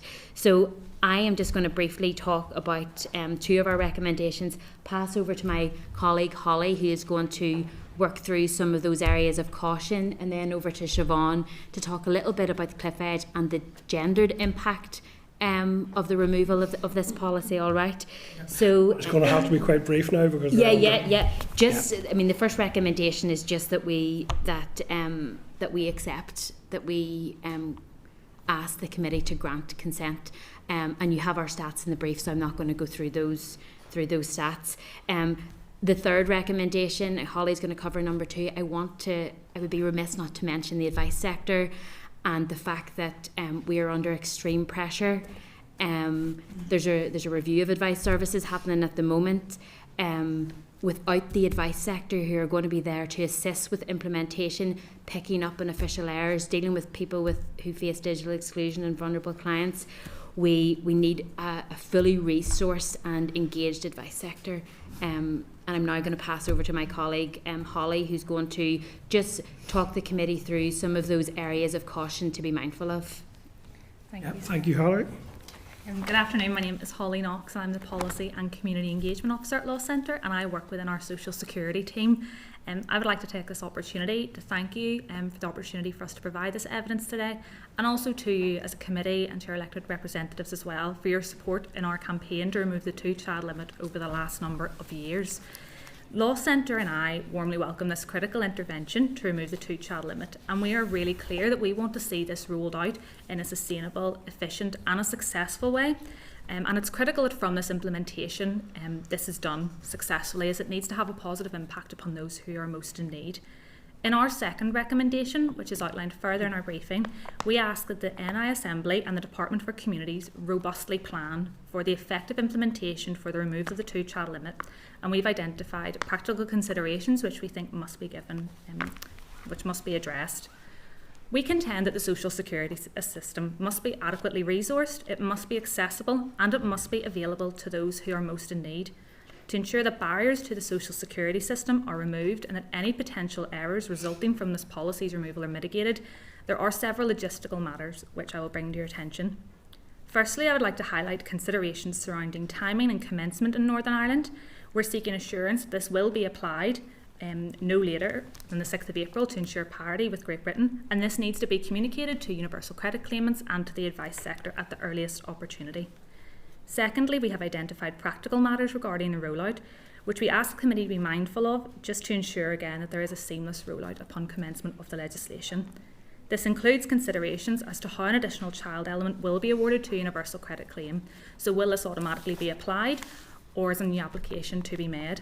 Additionally, consideration must also be granted to the interaction of the 2-child limit and a claimant's transitional protection and assessment period. Whilst the removal of the 2-child limit is a positive intervention, we are clear that this cannot be viewed as a remedy to wider concerns around the social security system, and there should be no quiet rolling back of existing schemes, such as welfare mitigations or discretionary support. We also respectfully recommend that the consideration is given towards the interaction of the benefit cap and the removal of the 2-child limit. These are vital protections which provide critical support to those who are most in need. As conveners of the Cliff Edge Coalition, we would like to take opportunity to highlight our remaining asks, resolve the 5-week wait in universal credit and provide support to private renters affected by the local housing allowance. And this all needs to be considered within the wider context of deepening poverty across Northern Ireland, as this causes additional pressures upon families amidst financial hardship. Finally, I would like to highlight equality impacts specific to Northern Ireland, specifically in relation to gender and disability, which my colleague Siobhan will touch on shortly. This is critical due to the disproportionate impact which the 2-child limit has had upon households here in Northern Ireland, and our statistics highlight this further, which are included in the brief. Statistics indicate that due consideration must be given towards universal credit claimants who are female and universal credit claimants who are disabled, who are more likely to have been impacted by the 2-child limit. There must be post-implementation monitoring mechanisms secured to ensure that there is no regression of human rights for people living in Northern Ireland. We believe that it is important these practical considerations are addressed to ensure that the removal of the 2-child limit will effectively support children and families across Northern Ireland from its implementation. I'm now going to pass to my colleague Siobhan. Thank you, Sarah. All right. Thank you, Chair and committee members. And as Sarah and Holly have said, I'm speaking to you today as a member of the Cliff Edge Coalition Working Group, which has over 100 organisations, and we have long campaigned for the scrapping of the 2-child limit. And I want to take this opportunity to pay tribute to our coalition members and to all those from across the community and voluntary sector and others who have done so much to raise the impact of this poverty-inducing policy over many years, and it is this pressure which has undoubtedly led to its scrapping. But most importantly, I want to put on record how happy we are to see the end of the 2-child limit for the many women, children and families who have been so impacted by it. It has caused poverty, distress, cold and hunger for so many families. Its scrapping will help not only those families, but it will also put money back into local economies where it is spent and not saved. It's also important to note that the 2-child limit is a gendered policy disproportionately impacting on women, who make up the majority of single parents. In Northern Ireland, 92% of single parents are women. And women also bear the brunt of increased poverty and caregiving responsibilities, which makes them more likely to have to rely on social security benefits. Scrapping the 2-child limit was the right thing to do. To quote the Chancellor when she made the announcement, "Every child has equal worth and deserves an equal chance to achieve their goals." This scrapping of the 2-child limit is an important first step in addressing child poverty, and an important investment in children, but it should just be the start. It is vital to continue that investment in children, and we need to see policies that invest in our children from local government as well. And I just want to bring you the voice of lived experience. I spoke to Sarah, a mum of 6, about the two-child limit's impacts.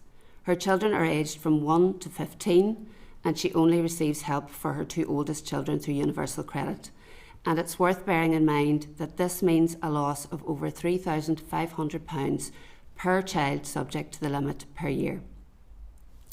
This means that Sarah really struggles with the cost of essentials, particularly food and gas heating, and she regularly has to choose between paying for heat and paying for food. She said, "The week before Christmas I had no money for gas, so we just had to use blankets and duvets to try and keep warm."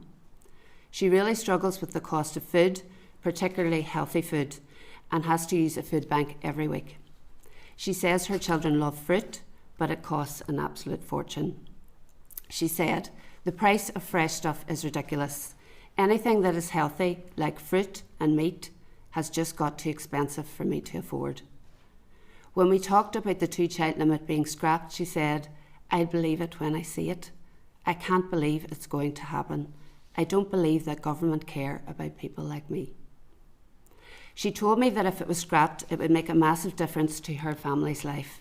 She said, "It would allow me to afford more heat in the house, more healthy food, and a wee bit of freedom to do things with my children, including letting them do activities. At the minute, we can't go out and do things as a family.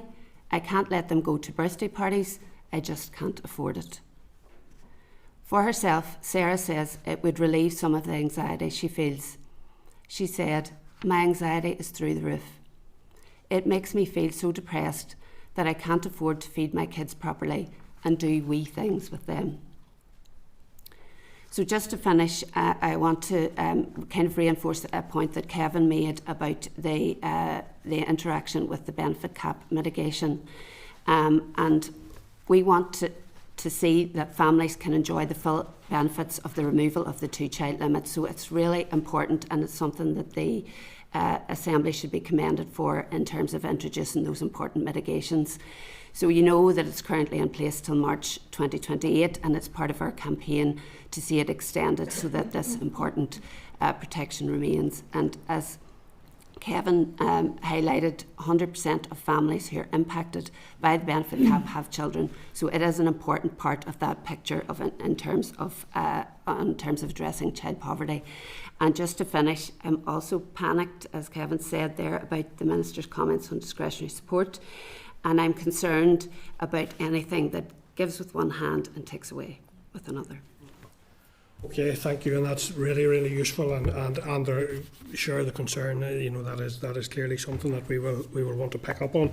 Brief one from me then is, Holly, in relation to your, and it was raised by Kevin as well. So in terms of the practical matters and the communication, are you in touch directly with the department advising on any of that?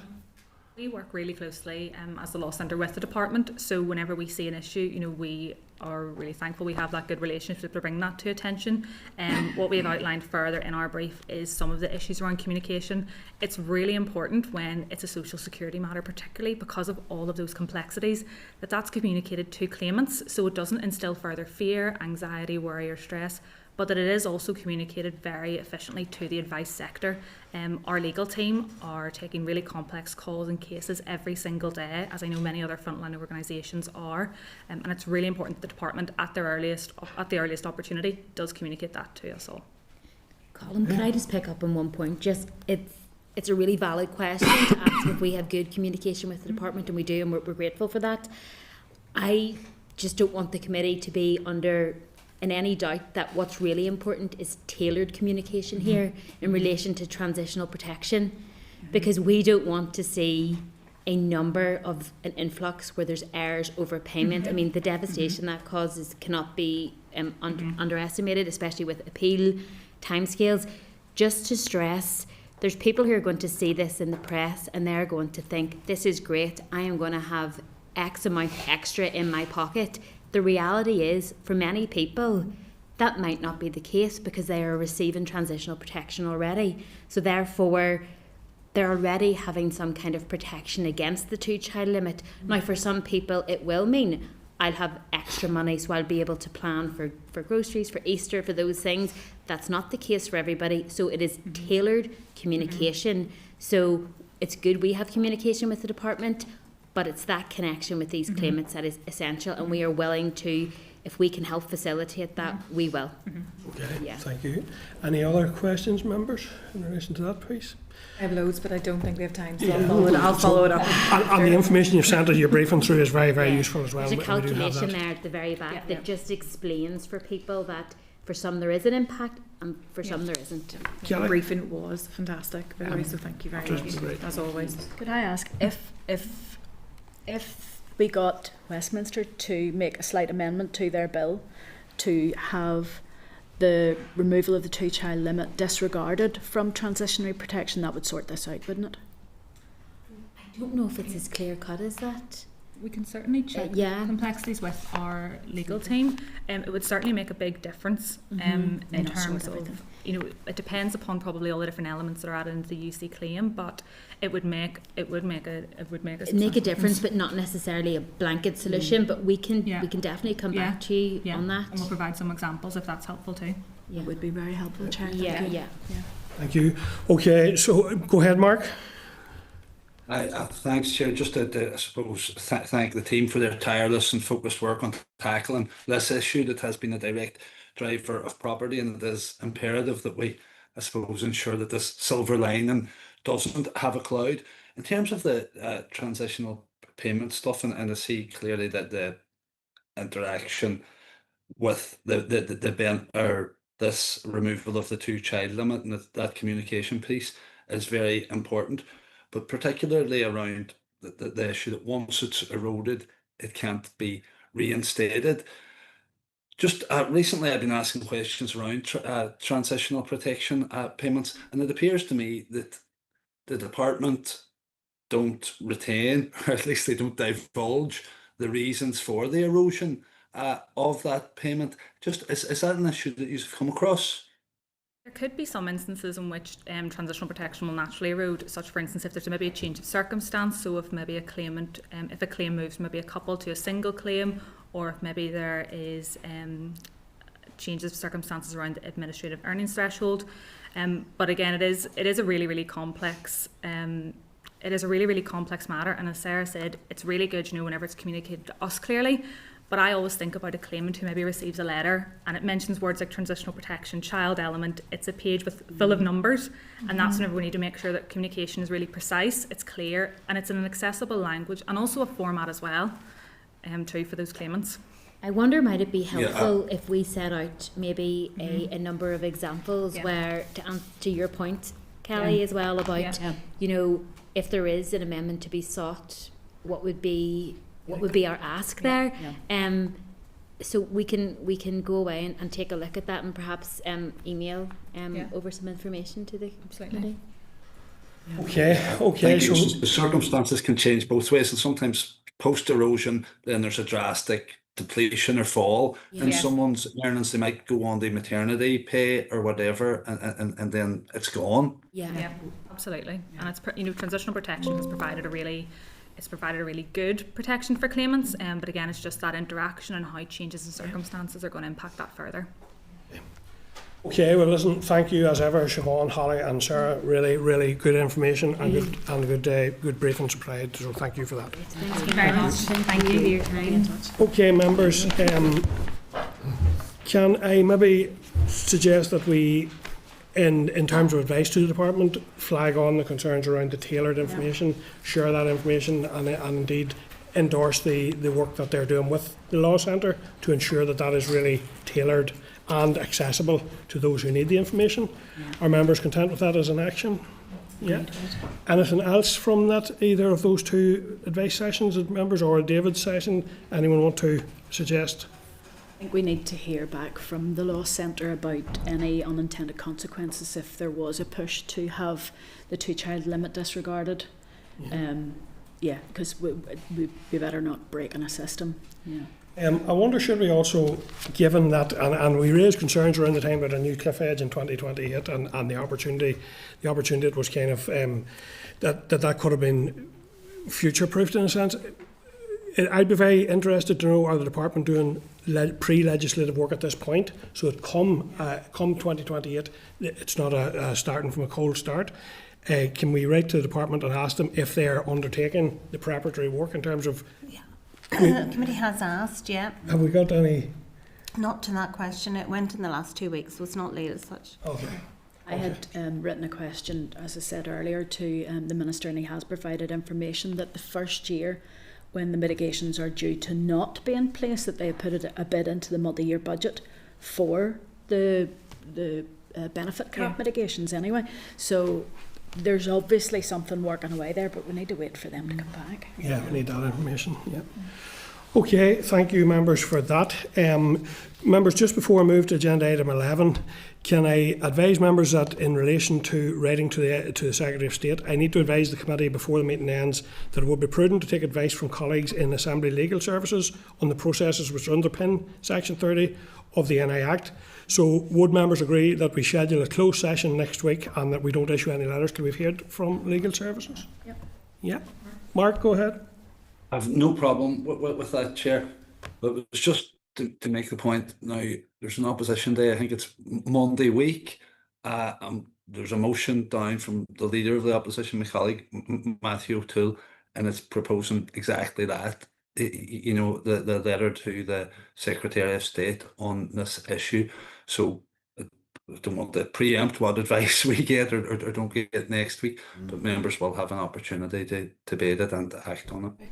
Thank There just won't be any letter to go from the committee until after that has happened next week.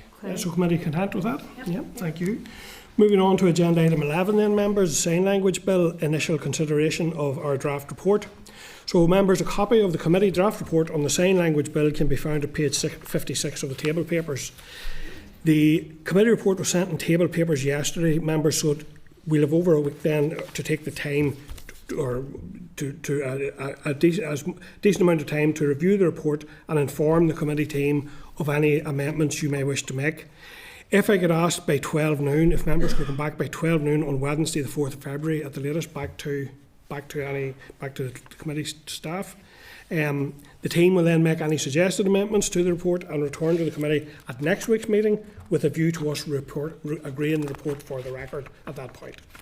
Can I just say at this stage, I know I've read through it already, of course, pouring through it, and to say I would, if it be recorded now, I'm happy with it. It's I went through it with a fine tooth comb, but no, I'm absolutely content with it. If that, I think it's absolutely. I think it's really good as well. It's I don't very actually anticipate that there will be much, but I just didn't want members to feel that there were. So I think just as a process, we'll bring it back and appreciate again all of the work that the team have done, providing that information and pulling all that together. It's really, really strong. Huge piece of work. So members are content with that, thank you. Moving on to agenda item 12, forward work programme, a copy of which is at page 234. Do members have any comments or content to note the forward work programme? Content, thank you members. Agenda item... Sorry. No, it's the any other business, sorry. So, yes. And I'm moving then to agenda item 13, which is any other business. So Kelly, can I take it you have something that you wish to raise? It was just to make members aware that in QFT coming up, there's a film by one of the people of the deaf community, and it's something to do with love, but it's the partnership of John and Agnes Carberry are featured in this film, and they passed on to me to say to members if they want to have a look at QFT. The showing starts, I think, next Friday and runs on for a week. If any members would be interested to see something like that happening. That's all. And I wasn't aware of that being the case. So that's really interesting to know. Did you have another item for any AOB? No. I did, but I can't remember. The email from Sorry, that's what it was. Sorry, there was an email I had received, but it was addressed to the committee, and it was. Oh my goodness! Where Nations in from Review. Unite.